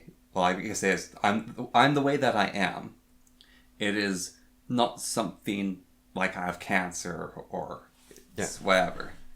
And so, despite the way that I am, I'm going to try to not be the way I am. So you take responsibility. You say, this is where I am, for whatever reason, this is where I am, so I'll do my best despite that. Yeah. Because I think a lot of people do get the, oh, woe is me. Maybe a lot of people, I had the, oh, woe is me mentality of like, I have black mold poisoning maybe, or whatever it might be. Well, yeah. I'm still concerned about that, actually. Well, have you... Well, you haven't, obviously. No, I'm not saying that you haven't, obviously, black mold poisoning. My question is, what would the... You could try, house sitting for someone that you could find, right, for 2 weeks. And you could see... this isn't like you need to do this, right? I don't like when people tell me what to do, right? But it's more of a... This is an example of a kind of action, right? Where you shake something up, you say, okay, I'll change the environment. Yeah. And maybe there's this really high-pitched noise that I wasn't aware of. And now that I'm in this different location, it's gone. And suddenly, wow, I can think, I can sleep, I can whatever, right? I think, actually, high-pitched noises, this is kind of... If you're feeling anxious, and this is kind of an interesting thing you can try, just put a bit of cloth over both your ears. because cloth can block really high-pitched noises. Or just like a thin anything. I'm not saying cloth is magical. It's just like a thin something. Yeah. And even if you can't hear the high-pitched noise, it's still affecting you. And so you do that, and then it's like, oh, I'm not anxious. It's actually just there's this painful sound that I can't hear. Yeah. But, I have been wanting to try to change my environment. It's just figuring out how to do that. Also, I want to... It's annoying. I want to make it a proper controlled test. But for that to work, my thought was I want to live healthy for a couple of weeks, like what I consider to be healthy, of getting the correct amount of sleep and eating right. So I have that control test, I have that baseline. Then switch environments and keep that baseline going while I switch environments and see. Because switching the environment might then prompt me to change those things, so it might not be the environment change that's maybe healthy, or maybe it does. if you feel better, it doesn't really matter. Yeah, there is that point to it there. But even, like, my one thought, although that might drive you insane, was coming back here for like a week or two. I mean, yeah. And just seeing how that affects me. You got to look out for yourself. Yeah. But then my concerns be I might not be cooking for myself while I'm here. And then I don't know if it's my cooking or if it's the environment or whatever. But if you feel better here, then you say, okay, what are the 3 things I'm doing differently this time around? And then you can see. And it could be, there's like a dozen, there's always going to be a dozen variables, right? Yeah. Like it could be that there's no black mold. It could be that there's different sounds. It could be that there's different stressors. Like there's no cars noises or something. Or it could be that you need to be able to hear loons warbling to not feel stressed. Or the magnetic resonance of the area is different. Yeah, exactly. Stripped wires or non-stripped wires in the walls, something like that, right? Like there's so many different things that you can't ever eliminate them all. So yeah, like it's nice to have controlled things for sure. I know, like with diet testing, I'm like very strict about control, but it's definitely still hard thing to.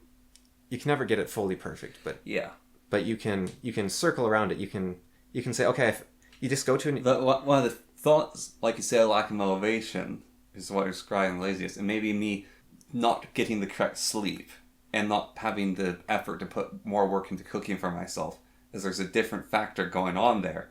And so I'm in a almost catch-22.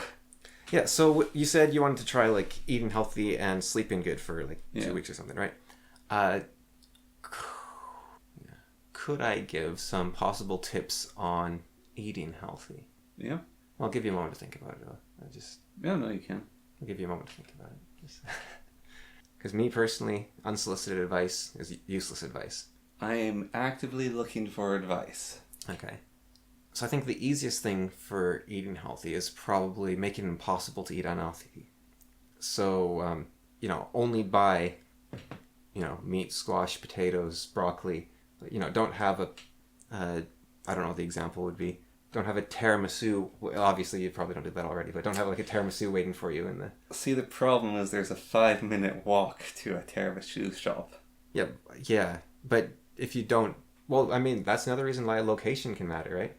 Yeah. What you're saying is I should go into the local nearby grocery store and get myself banned from it. Like, run around it naked so I'm kicked out of it. Or you don't go and buy the thing. Like, you just say, I'm only allowed to eat what's in my house, right? Yeah. Like, you have a simple rule of, I'm only allowed to eat what's in my house, and I'm only allowed to buy on... Like, you have a shopping day. You're like, okay, today's shopping day. That's the only day I'm allowed to shop. And then I'm only allowed to eat the food from that shopping day, and on that shopping day I only buy food. Like, that doesn't... something like that. But I think... That's why having like a wife or a partner can be useful, because you can say those things, then she's like, why aren't you doing that? And hits you with a spoon. Yeah. Because you're the only one keeping yourself to account there. So you got to go get married, is what you're saying. Yeah. Yeah. But I think, Well, there's a number of things you can try, and of course, a lot of them are scary and new and different, and that sounds almost dismissive, but it's not. It's like no, that's not even right.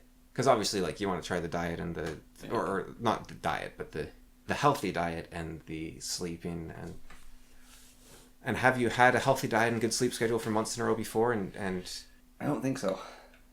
And I think that in itself, we were talking about how maybe you don't need to take 20 different supplements if you change something, right? Yeah. I think a lot of the ease or difficulty of keeping a diet or a sleep schedule also can come from something, whatever it is. Like, if you don't have a thyroid problem and super cancer, then suddenly it's easy to sleep, or it's easy, or whatever it might be. I actually saw a just plug a Neuralink into my head and I can just turn my brain off. what would that do? So I can sleep, just like you go to sleep at 9:30, and so it's like right. But you would just disable your Neuralink, right? Like, because it's already in your control. Yeah. You can put a timer on your computer that shuts it off at a specific time. Yeah. Put a timer on your, I don't know, your book. Have it self-destruct at 9:30 p.m. on the dot. Yeah. I think I think if you feel like you don't have control of your day and you feel like you don't have time to yourself, or that you aren't doing the things you want to do, then you try to steal that time from tomorrow and you stay up late. And so arranging your environment so that you're doing what you want to do, I think makes everything else easier. And also so that you feel like you're allowed to do the things. Like if you have what would be an example? Your dishwasher randomly at 3 p.m. every day, it just starts rattling like crazy, right? Yeah. And that's the exact time you want to be recording your live streams. Yeah. It's like you get a new dishwasher and suddenly you don't feel like you have to take that time back later in the day as a sort of revenge against... Yeah. Yeah. And that's part of, I think I need to reduce the amount of things I have on my set time schedule, because it might be slightly too much on there. And then I feel like I have to make up for it. But you don't really make up for it, and that's a mess. But enough about the Connor Self-Help podcast. There's some food thought there. Yeah. So you want to end it there, or can I ask another question? Or? No, you can ask more questions, I guess. Yeah. No, if you want to end it there, though. Well, I was more thinking we sort of diverted into Connor Self-Help, or originally we were talking about other things. Right. But it sounds like it's something that's been weighing on you, right? Like it's... I feel like I'm going to do this, I'm going to try this, and I stick to it for a bit, and then it breaks. And once it's broken, I can't do that thing again. It doesn't work. The thing that was working, once I accidentally break it, it no longer works anymore. Like what breaks it? Like the idea of something? Like, yeah. I was going to go to sleep at 9 and then I don't, and now I can't do it? Yeah. Well, what if you try again? But I've already broken it once, so it's easy to break it again. In the Bible, there's this part about people who make vows to God. And it basically explicitly says, don't make a vow to God. This is early on in the Bible, so this is still Old Testament stuff. It's talking about there's this certain thing for Jewish people where you make like a covenant with God to do a vow for 2 years or whatever. And I'm saying, because if you break it once, well, one, you're condemned to hell, or Sheol, whatever it may be. But the other is that if you do that, then you're a vow breaker, and vow breakers break vows all the time, and it's very easy. Like, you can't, making a vow to God shouldn't be an easy thing. And so breaking those vows, once you break it once, then you will break it again. Okay, but how about this? Every person, basically, if not every person, so let's take Moses as an example in the Bible, was ordered by God to accept the call of adventure and stand up and do the right thing. And all of them ran away. Yeah. All of them failed the first time round. They all ran from the call of adventure. And then God called to them again. Yeah. And some of them still ran away. But some of them didn't. And then called to them again. And they stood up. And then they became the great servants of God. There's the idea that, if you didn't struggle, you didn't do anything. If you didn't fail, you didn't do anything. It's not about... I think it's from the Bible. The wicked fall down once. The righteous stand up 7 times. Yeah, everything that's been under the sun's already been done. Yeah, that's from the Bible, and it's the musings of this one king, and he actually logically carries it out over and over again, and goes through every single step of where there's sin in it. Like there's so much vainglory. That's actually what that whole thing's about. Is most of what people do is vainglory, and the end of it becomes you do it because you do it. It's an interesting passage. I can't remember it completely, but yeah, I'm trying to connect the two so that angels rejoice 10 times as much when a sinner comes to heaven than when a righteous man has done everything right the whole time, right? Like, yeah, just because you fail doesn't mean it's giving up after you fail. That's the problem. It's not failure. That's the problem. The sin is not so breaking a vow to God isn't really the problem, right? The sin is giving up after you fail. Yeah. Because here's the great line, right? Are you so prideful and arrogant that you think you will never fail that you will never sin, that you'll never be afraid, that you'll never flee the call to adventure, that you'll never break a promise? Are you so perfect that you'll never break a vow to God? Yeah. Fair enough. That's one I've been telling myself a lot recently, because I got a new job recently, and it does a lot of stuff that I'm very nervous about, that I don't really like doing. It involves a lot of instructing people. It's not that I don't like doing, it's that I find it, what would be the way to put it? It's the stuff I find most exhausting to do, something like that. And maybe because of that I don't like it. Like it involves a lot of driving around, and driving freaks me out. I'm terrified of driving. It involves a lot of route planning, which means takes up a lot of mental power. It involves a lot of teaching people and working with like children, which is something that I've been kind of typecast into. Like, I've done it a lot, but it's not really my, like, I think I'm decent at it, but it's not really my thing. Like, I would rather be behind a computer desk working on spreadsheets or something, right? Like, that's more my thing. Is You'd rather be an office drone? Absolutely. That's my dream job, is being an office drone. Because you come in at a certain time, you leave at a certain... That's the other thing this job does. It involves a lot of travel out to communities, which means a massive disruption in travel and schedule. It means I'm constantly have to figure out where I'm going to get my next meal, and I can't do my writing at the same time every day, so it destroys schedules, right? It's a schedule destroying job. And so that's something I don't like. But an office drone, you come in at 9, you leave at 5. You come in at 9, you leave at 5. You're like, yeah, and you go to the same building every time.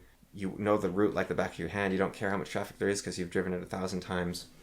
You know when your pay comes, it comes at the same time every week. You don't have to keep track of all sorts of fancy timesheets. Your pay slowly advances as you climb the hierarchy bit by bit. It's kind of the dream job, I think. And it's stuff that, especially remote work, right? Like working from home or just working from somewhere, remote, right? Like, doesn't mean you have to work from home. You can rent out an office downtown or something and work from there. But what that means is you can go at your own pace. Yeah. Because, let's say someone like me, I can put 100 hours of work into a week without getting fatigued, depending on the job. Yeah. But I do it at my own pace. Maybe I do a little bit in the morning. Maybe I do a little bit at like 7 at night. But I that sounds kind of counter to the schedule thing, which it is in a way. But with the schedule, at least, if I'm dictating my own schedule 100% of the time, and there's not a mandatory whatever, then at least I can say I will always be doing a little bit at 7 at night and always a little bit at 5 in the morning. Training material for my job. Well, yours is a lot of driving around, though, right? Yes. Yeah. But no, because I really like, same place. Yeah. Same schedule, but the schedule is mine. Well, it's not that if I work from 5 to 9 even, right? Yeah. Sorry, from 9 to 5, but it's remote. What that means is no micromanaging, right? I don't like being micromanaged. So it's like, I can listen to a podcast while I do this spreadsheet, and then I can, See, the end goal of me buying Optimus, if they turn out to be a product, because still have to carefully watch and figure out if they're just a weird gimmick or actually useful. The end goal is I don't have to go to people's houses. It just does it for... So with this, so what I'm getting at is that there's been a lot of... I haven't been sleeping in part... Like, I think I've been a little sick, but I've also just not been sleeping because I've been so nervous about this and like, oh, should I accept it, or is it going to ruin everything? Is it going to make me go crazy? Are my injuries going to come back because I'm so stressed out and I'm doing more than I should be? Because that's another factor that ties in. I never want to go back to how bad I felt. It's like, what if I hate this job? I don't feel like I'll be able to quit it because then I'll be a quitter, and wouldn't that be terrible, right? I'm sure you've had thoughts like that. And I mean, you've quit a lot of jobs before too, where they were hellish jobs, and you're like, and so you know it firsthand, right? They have their good parts, but yeah, I wouldn't describe them as hellish. I describe them as becoming hellish. I always quit before I entered hell. Yeah, but I think so. You say a lot. It's like only been 3. So I've I was definitely feeling very upset. I don't think I cried necessarily, but I was definitely scared, and I was panicking, and my mind was racing for every reason why this was a disaster and it would ruin my life. Like, I was thinking of every possible way this was destroying me and it would ruin everything, and it was going to be the worst decision of my life, and all the negative thoughts possible. And they're still there. It's like, I'm going to die in a car crash. I hate driving. I'm going to be so miserable. I'm never going to get enough sleep. I'm going to be tired like I was back in 2015, and I'm not going to be able to do anything, and I'm never, I won't be able to see anyone anymore because I won't have any energy. I won't be able to work on the things I actually care about. I'll be stuck in this job forever. Endless litany of things. Yeah. feel like and then I get a good night's sleep and I think about it, it's like, whatever, it's just a job. And then it goes back to it and it's like, I look at myself and I'm like, what a coward, what you're so afraid of everything, you're bringing everyone down around you. They're like, oh, you're so excited. And I'm like, I don't know. And it feels like everyone's trying to push me into this job because they really want me to. People really love fixing other people, right? It's like I want to fix you. Like, you don't have a job, you're just a neat living at home, like you've joked before, right? You're hikikomori or whatever, you're doing nothing. And this is the thing that now he's back on the track with the rest of society, right? He's there with the rest of us. He's back in line. He's all fixed up, good to go. And it's like, I don't want to take this job just because that's what you want me to do. That's because you think I am such a loser that I need this job to fix me, that you think I can't fix myself. Poison. Yeah. Like, seriously, when I got the job offer, I was like, yeah, I'll take this. And then I heard people, oh, this is so great. This means you'll be able to make more friends. And I was like, you think I don't have friends? And you'll be able to, get you back on track. You didn't think I was on track? You didn't think I knew what I was doing? I'm the one that applied for this job. You didn't apply for this job for me. I looked out for this job. I did all the qualifications for this. I went to the interview. And now you're telling me that, oh, I can make friends. Like, I don't have any friends and that it's like, how dare you? Right? But I was listening to Exodus at the same time. And it was like, it's the same thing. I don't think they said it, but I've heard it before where it's like, how dare you think you have the pride to not be afraid of the call to adventure? Yeah. This is the destruction of your life. This is Gandalf coming to your door and saying, hey, you live a perfect life in the Shire. You want to go on a trip where you might be robbed, you might starve, you don't know where your next meal will come from. There's giant spiders, and there's Trolls. A dragon at the end of it. Yeah. And it's like, if you're not terrified of the chaos it brings about, then something's wrong with you, right? This is a shattering point, and you should be afraid. And it's only pride that is telling you, yeah, but I'm so afraid I shouldn't do it. It's like, or I should have been perfect, and I shouldn't have messed up, right? And also it's the pride that says, I'm not going to take the job just to show them. They think I need this job to fix myself. Well, I'll not take it. That's also pride in that, I revealed to others that I was scared. And they tried to make me feel better. And it's like, I gave away my weakness, right? It's like, I should have just been like, oh yeah, I got a job. And then I go to the job and I'm like, see, it was no big deal. Like, I didn't need any help. I wasn't a loser. I'm so not a loser that I can just go to my job without any fear because I just got a job and now I'm doing a job. See? I want to teach a martial art. Yeah. That's my main thought on that when you said doing archery. It's like, oh, that's cool. I want to be able to do a job where I can teach a martial art. But I don't know any martial art enough to be able to teach it. Yeah. Well, yeah, I mean, you can, maybe not a martial... I mean, there's training sometimes for those sort of things, right? I mean, like, on-the-job training even. Yeah. Because you don't have to know how to do something to teach how to do it. That's... No, that's very true. No, one of my goals is...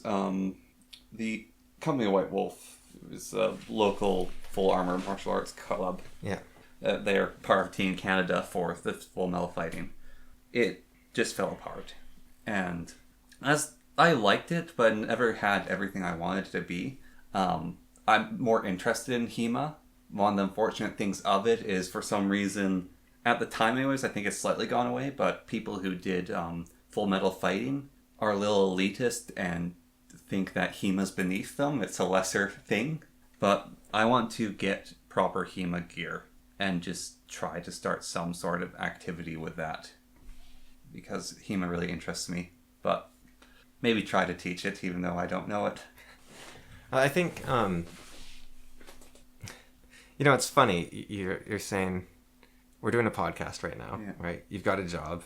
You've got the YouTube channel. You're live streaming. You're doing D&D. You're seeing your friends, you're telling me you're going on a hike and stuff, right? Yeah. And you're saying, I'm not doing anything. Yeah. I wonder if you wrote a list of everything you were doing, and then you're saying you want to start up this HEMA, you want to do HEMA, you want to... If you wrote a list of everything you were doing... Relative, though, to a full-time job, I'm not doing a full-time job worth of work. I'm not doing 40 hours a week. Right. But you're being paid a lot more than a normal job.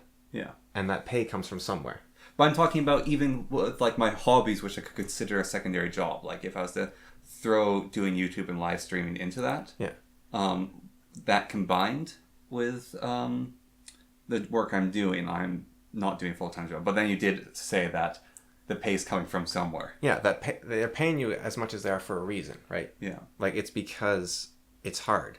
It's because you can't do it full-time. If you could do it full-time, they would only give you as much money as like a much lower paying job. You'd be making like $20 an hour if it was easy, right? Yeah. They don't expect you to be working full time, or most people do a different job as well as this job. Yeah, but it's not meant to be, or not meant to be. That's not how you put it. The goal is not to work 40 hours a week. The goal is to make enough money to live for a week. Yeah. Right. So if that takes you 80 hours or if that takes you 10, you're doing what you're supposed to be doing. Yeah. I like money. I just don't want to work for it. No, I do want to work for it. Well, if you don't want to work for it, then no, I do want to work for it. But okay, for some people that don't want to, right? First of all, I don't think that's true. I think that you have never yet conceived of a means which you could work for money in a way that would be acceptable to you. Yeah. And it can be hard. Like some people, there's very few jobs that it does make sense to them, or they've just not seen the array of jobs that exist in the world, right? But then what would the second part would be, if you think, I don't want to work for money, at the very least just accept that's who you, like you were saying before, like yeah. I don't think calling yourself lazy is good, but I think saying I don't like working 40 hours a week, yeah. Or I see other people doing all this work and I can't do that. That's fair, I think. Yeah. I don't think calling yourself lazy makes sense. Because if you are calling yourself lazy, that's a moral condemnation. And if you're making a moral condemnation of yourself, do something about it, right? Like, yeah. That's it. Now, obviously, I know what you're talking about, where you feel like you can't do anything and everyone's doing more than, I've been in that situation before, and you're just like, why is it so hard for me to do simple things where they're, but the other thing is, they're not doing the same, like, you don't actually know what they're doing, right? Yeah. And you don't know what it costs them either. There's a reason people watch TV and drink, right? Like watch TV all day and drink. Like there is. The cost is high on some of this stuff. Yeah, it's one of the weird things. If you go to a construction site, you don't even have to work there. You can just observe it. You will find that about 50% of construction workers are overweight, and 50% are like some of the most fit people you've ever seen. And they do the same thing. Like, it's not like one of them's lazy and no, it's like the guy with a giant belly is picking up the 20 pieces of wood just like the super ripped guy. But he's paying the prices in a different way. Like they're paying the price in a different way. Yeah. Like he eats to feel better. You need the energy to feel awake because your job's draining you or whatever it might be. Mm-hmm. Or it could be unrelated, but there's a price in different ways. And also, a lot of people are like, I don't know what it is. I think it's over 50% of people are on stimulants constantly, right? Like coffee. Coffee exists. Yeah. You're competing with a world that is on a stimulant. Like, can we? I know you talked about that drug theory of like the society warps around the drug that it has, and the drug used to be alcohol. Yeah. And it switched to Caffeine. Let's switch to marijuana. I do not want a marijuana society. Check to psilocybin. Everyone's a mystic. Maybe psilocybin. I was more thinking like hard drug. Can we have crack society? Well, that would be like hyperfocus and stuff, probably, right? What? Or something like that. Actually, psilocybin. Well, nothing would get done in a psilocybin society. Yeah. So I think maybe alcohol society is the best one. For motivation and schedules, I think one thing I've heard people talk about, and one thing that works for me, and I think you might already be doing this, but you just have to look at it, right, is so I write every morning. I'll probably have to change that to writing every evening or something with this job. But, I write every morning. Yeah.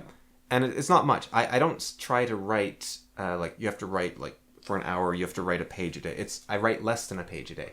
That's what I do. I say, write less than a page a day. And you can also do this with exercise. You can say, I want to do less than 20, or, less than 10 push-ups every morning, right? Yeah. And so this in part makes it really easy to do because you're like, oh, I just typed a letter, I'm done. Cool. Right? But you'll find often, not always, and you don't try to trick yourself. Like, you got to be honest with yourself, right? Don't, oh yeah, well, I'm only going to do a letter, but actually I'm going to do 3 pages, right? Don't do that. Just, okay, I wrote a letter, I'm done, right? But then what that does is it means later in the day, you're like, man, I've just done nothing today. I'm so out of it. I'm adrift. I'm confused. And you stop and you go, wait, no, I wrote a letter this morning. Like, I wrote a single character. I pressed the keyboard once. My story is 1 character more towards completion. Yeah. You pat yourself on the back. Like, go physically and, like, pat yourself on the back. Like, I did something today. Yeah. Or you're like, I did a push-up today. I did a half push-up. You know, and what that does is it means you always have a win. You have a win every single day. Yeah. You're like, I'm feeling down. I didn't get anything done. I feel so confused. I'm adrift. Everything's weird. And then you're like, no, I had a win. I had a win. Yeah. And I think I think that's a pretty handy thing, because it was really helping me. Like, you know, I haven't been able to work for 4 years, right? And you feel like a layabout, like, even if you're injured, right? You're just like, I'm not doing anything. But then you go, no. You asked me, I think I dismissed it in a way, which wasn't good, but you asked me, how did you record like 50 videos, right? Yeah. And it wasn't like, oh, I was injured. I said, I think I told you, like, well, I was injured for like 2 years. Like, I don't think that was the right answer, because that's not quite right. But the answer is more like, everything aligned for like an hour. And so I recorded in that hour. Yeah. And then I just left it to the way, like, I didn't edit it or anything. It was just recorded. Yeah. And then it's like, for the week, I'm like, I haven't done it. No. I recorded something, you know? It's like, you just take the little wins here and there. And it wasn't really that I had a lot of time even. It was like an hour every, like, you know, 3 days or something. But it's just like, you just do it and then do it again and do it again. And you have a bunch of little wins. And I think once I started doing the writing, that was a year ago, almost exactly now, I think. Bit over a year. That was a really good one, because, you know, there's some workout guy. He says, I never take a break except when I do. And so he's like, he never plans to take a break. Like, I'm going to take tomorrow off. But he wakes up in the morning and goes, okay, I'm way too sore. I'm not working out today. Yeah. But every morning he makes that judgment, right? It's not, okay, I'll take tomorrow off. It's like, no. I'm doing my exercise every day except when I take a break. Yeah. And so he wakes up. But that means that, and so with my writing, it's been the same. I've done it every single day except when I don't, right? Yeah. And it's been really nice, because it's like, yeah, well, I haven't done anything, but I've written 450 pages over the last year. Yeah. It's like, even though I've been doing nothing. And so someone comes to me and they say, you've been lazing about. I don't need to say, I can just smile and be like, 450 pages, baby. Yeah. And nobody has come to me and said that, but it's there. And I think, you know, a win in any area compounds into others. Like, it might be, oh, you sleep a bit now, and oh, now this is easier to keep diet, and then, oh, now it's easier to be, or, you know, you look at yourself and you're like, wait, you know, I record or I edit or whatever this podcast every 2 weeks. No thanks from anyone. But hey, this is episode 123 or whatever, and boom, Barely edited, but yeah. and I put a picture on it, and, you know, and The majority of the work goes into the picture, let's be honest. but, you know, and you sit down and you record it, like, you do all that, and you're like, every 2 weeks, bam. And so, oh, I'm not doing anything, I'm so lazy. How many people do you know that have a 150 episode podcast, right? How many people have a YouTube channel with like thousands of videos? Yeah. I don't have 1,000 videos. Like, oh, I'm doing hundreds. You know, I'm doing nothing, and then it's like, well, you know, look at your little wins and be like, okay, you know, I did a thing. That's fair enough. I've got this corpus building behind me, and it could be, you know, like, what people do instead of making a YouTube video or a podcast is they unwind, right? Yeah. And so the fact that you're staying somewhat sane is pretty impressive in itself. Maybe. And yeah, what you're saying about you want to start the theme club, like you're already doing these things. Yeah. Well, the other thing is I want to make a proper VTuber model and draw it, because I realized something. I've looked at a lot of VTuber models, and there's something I don't like about them. They're all anime. And the one that I actually made, that one I showed you, that fairy, isn't anime. Like, it's got anime proportions, but it doesn't have clean lines. And like, so many VTuber models have like clean lines. They look like they're drawn anime-wise. I see. So you like a different art style or something. Yeah. Yeah. Well, it's even just like the clean lines. Like this thing, and it's not even like, no, they look nice, but it's like, I want to make a proper one that I can have. And I was thinking, like, there's some easy ones. Like, I want to take the Heroes of My Magic portraits and rig them. Just because that'd be fun. Yeah. And yeah, so it sounds like you do have motivation in you, right? And one thing I kind of learned, it's amazing how lessons don't stick, but from my injury, was that downtime isn't doing nothing. That's ramping up for the next whatever you do. And you also need to mix up your activities constantly, or just physically you'll fall apart, right? Like, you need to you need to do a bit of stuff with your hands in one way, and then a bit of stuff with your hands in a different way, and then use your legs and twist around. Like, you can't do the same action. Like, you can't just use a mouse. You have to switch to a controller at the very least. You know, you play a game like Pokemon on an emulator with like the arrow keys, and then you switch to Skyrim with WSD and the mouse, and then you switch to Slay the Spire with just a mouse. And then you switch to controller. Like, at the very least, that's all at a computer, but that's still changing things up. But then, you know, switch to a book, you switch to going for a walk, you switch to playing some golf, you know, and that's all. You switch to watching a movie, you switch to, that's all important. That's all shifting things around. That's all moving things around. So, but okay, go on the little victories, I guess, unless you have something, I think I have an end for this. Okay, yeah, no, we'll go with your ending. So, I've been playing Larian's games. Yeah. I've been playing Divine Divinity. It's a very weird game. It's, if you combined Baldur's Gate 1 with Diablo, but made it worse than both of them, that's kind of what Divine Divinity is. And it's very buggy, it has a lot of problems, but it's a fun game. So, Larian was founded in 1996 by a Frenchman named Sven. He's been running it since then. So he made Divine Divinity, and the game did well enough for him to make Something Divinity, which was its sort of expansion. And that didn't do so well, that game. But he still had enough money from Divine Divinity to make Divinity 2. And Divinity 2 plays nothing like the Divine Divinity games. It's a 3D weird game. That did well enough for them to make Divinity Dragon Commander. A lot of people really like that game. It's a terrible game.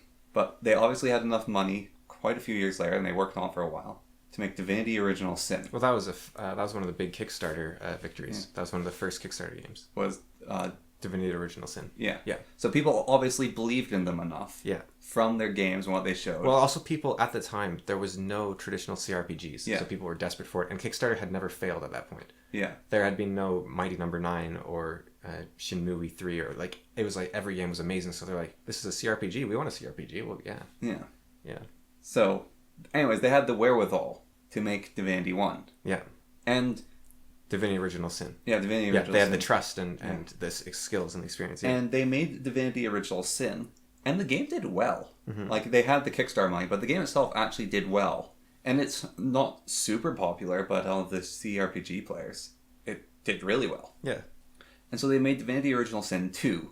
And that did really well. Which people loved. That game was the bestseller for a while on Steam. And it got a lot of people into CRPGs. And that, plus a few more things, gave them enough trust to make Baldur's Gate 3. Which was like a Game of the Year contender. Yeah, it's very play. It's a very well-made game. And they worked on Baldur's Gate 3 for 6 years. And they're not making any DLC for it, which people thought they were going to. They were working on DLC, but then they said, no, we're not going to do this. And they're not making Baldur's Gate 4. Larian's done with Faerun. They're done with Wizards of the Coast or Baldur's Gate. And so they're making whatever game they're making next.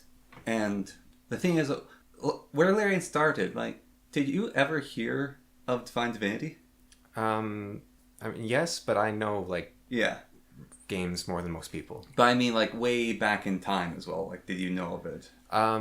Probably first I heard about it would have been like 2014 or something, or it might have been on the back box of something, but not really. Yeah. No, it wasn't a big thing. Yeah. Like, I kind of knew it about the same I knew about, like, Ether Lords or something. Yeah, exactly. Yeah. And then, like, Divinity 2, Divinity Dragon Commander, like, those games were kind of, they exist, and people go back and play them now to see where Larian came from. I knew about Dragon Commander for some reason. I think it had a popular round on Steam, but... It did. It's because there's one thing about Larian, which is some people really don't like them because of this, but they are brilliant writers. Divinity Original Sin was written by Rihanna Pratchett, I believe. At least in part. Yeah. Yeah, like Terry Pratchett's daughter. That's their style. Yeah. Like, the older Divinity games. So, in Divinity 1, you go into this dungeon, you're in a catacombs beneath the city, and it's full of these undead skeletons. And two of the skeletons, like, you've just been going through this dungeon, and you're just fighting these mindless skeleton hordes.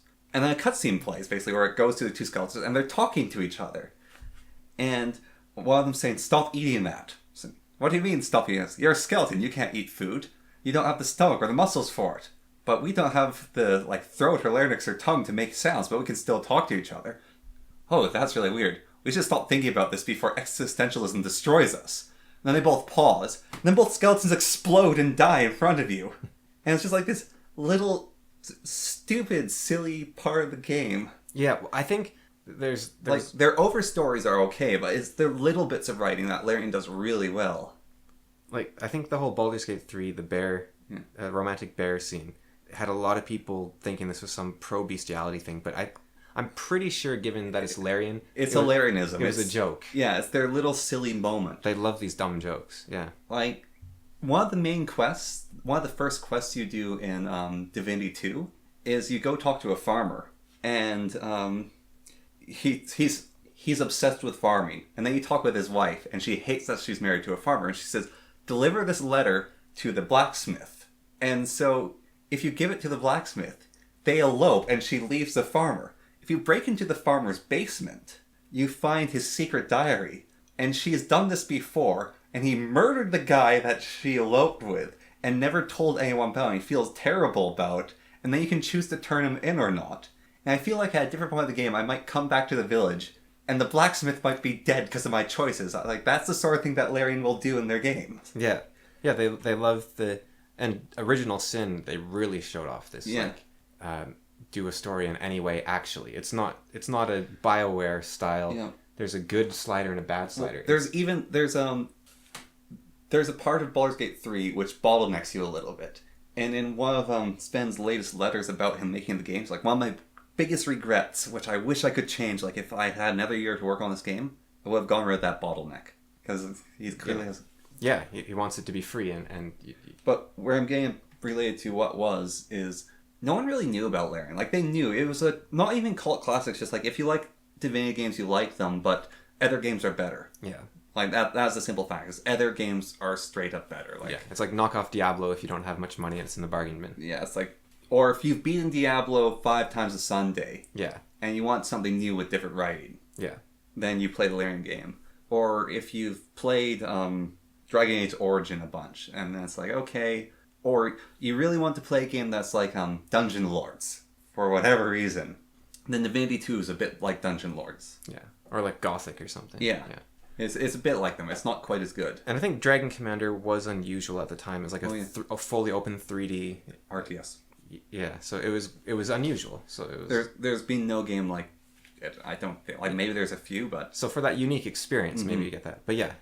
And again, it has some hilarious, brilliant writing. Like, there's the barmaid who's a skeleton, and she's got a pumpkin and a squash in her dress to give her cleavage, because skeletons don't have cleavage. And she flirts with you constantly if you talk with her. It's a skeleton. And they have a whole thing in Dragon Commander. Undead are trying to get their own civil rights. Because people are like, oh, it's just a skeleton. You kill it in your basic dungeons. Your first taste. Like, no, we undead have rights too. You can't kill us. And there's a whole joke, though. They lean into it. It's like, yeah, but you're dead. And so they actually lean into that. Yeah. But yeah, so they come with Dragon Commander, then they do Original Sin. Yeah, so on that, Larian had a bunch of little wins. They released the game, they made it, and then they kept on trucking, they kept on working on it. And people are doubting now, it's like, how can they make a game that will be as good as Baldur's Gate 3? I don't think they have to. I think they just have to make another Larian game. Yeah, they already did it. They just keep going. They just make the game. And I think that's really the important thing here as well, is that everything I said, everything you said, what they really are, they're just coping mechanisms, right? Like, they're temporary. They might work for you, they might not. And the solution is probably that you're getting lead poisoning or something, and that will change with time. And so the real answer is that, you do all the coping mechanisms. You sort yourself out, you sleep well, you eat well. But at the end of the day, the real winner is sticking it out. And eventually things get better. Like, I was in your situation for a long time where I just didn't want to do anything, right? And then things changed. And it's just, you figure yourself out, and it happens slowly, and you just stick with it. And you slowly figure yourself out. You're like, oh, this is what I need to do, and this is what I need to be, and this is how I get myself to do this. And maybe, it turns out I have... Super cancer.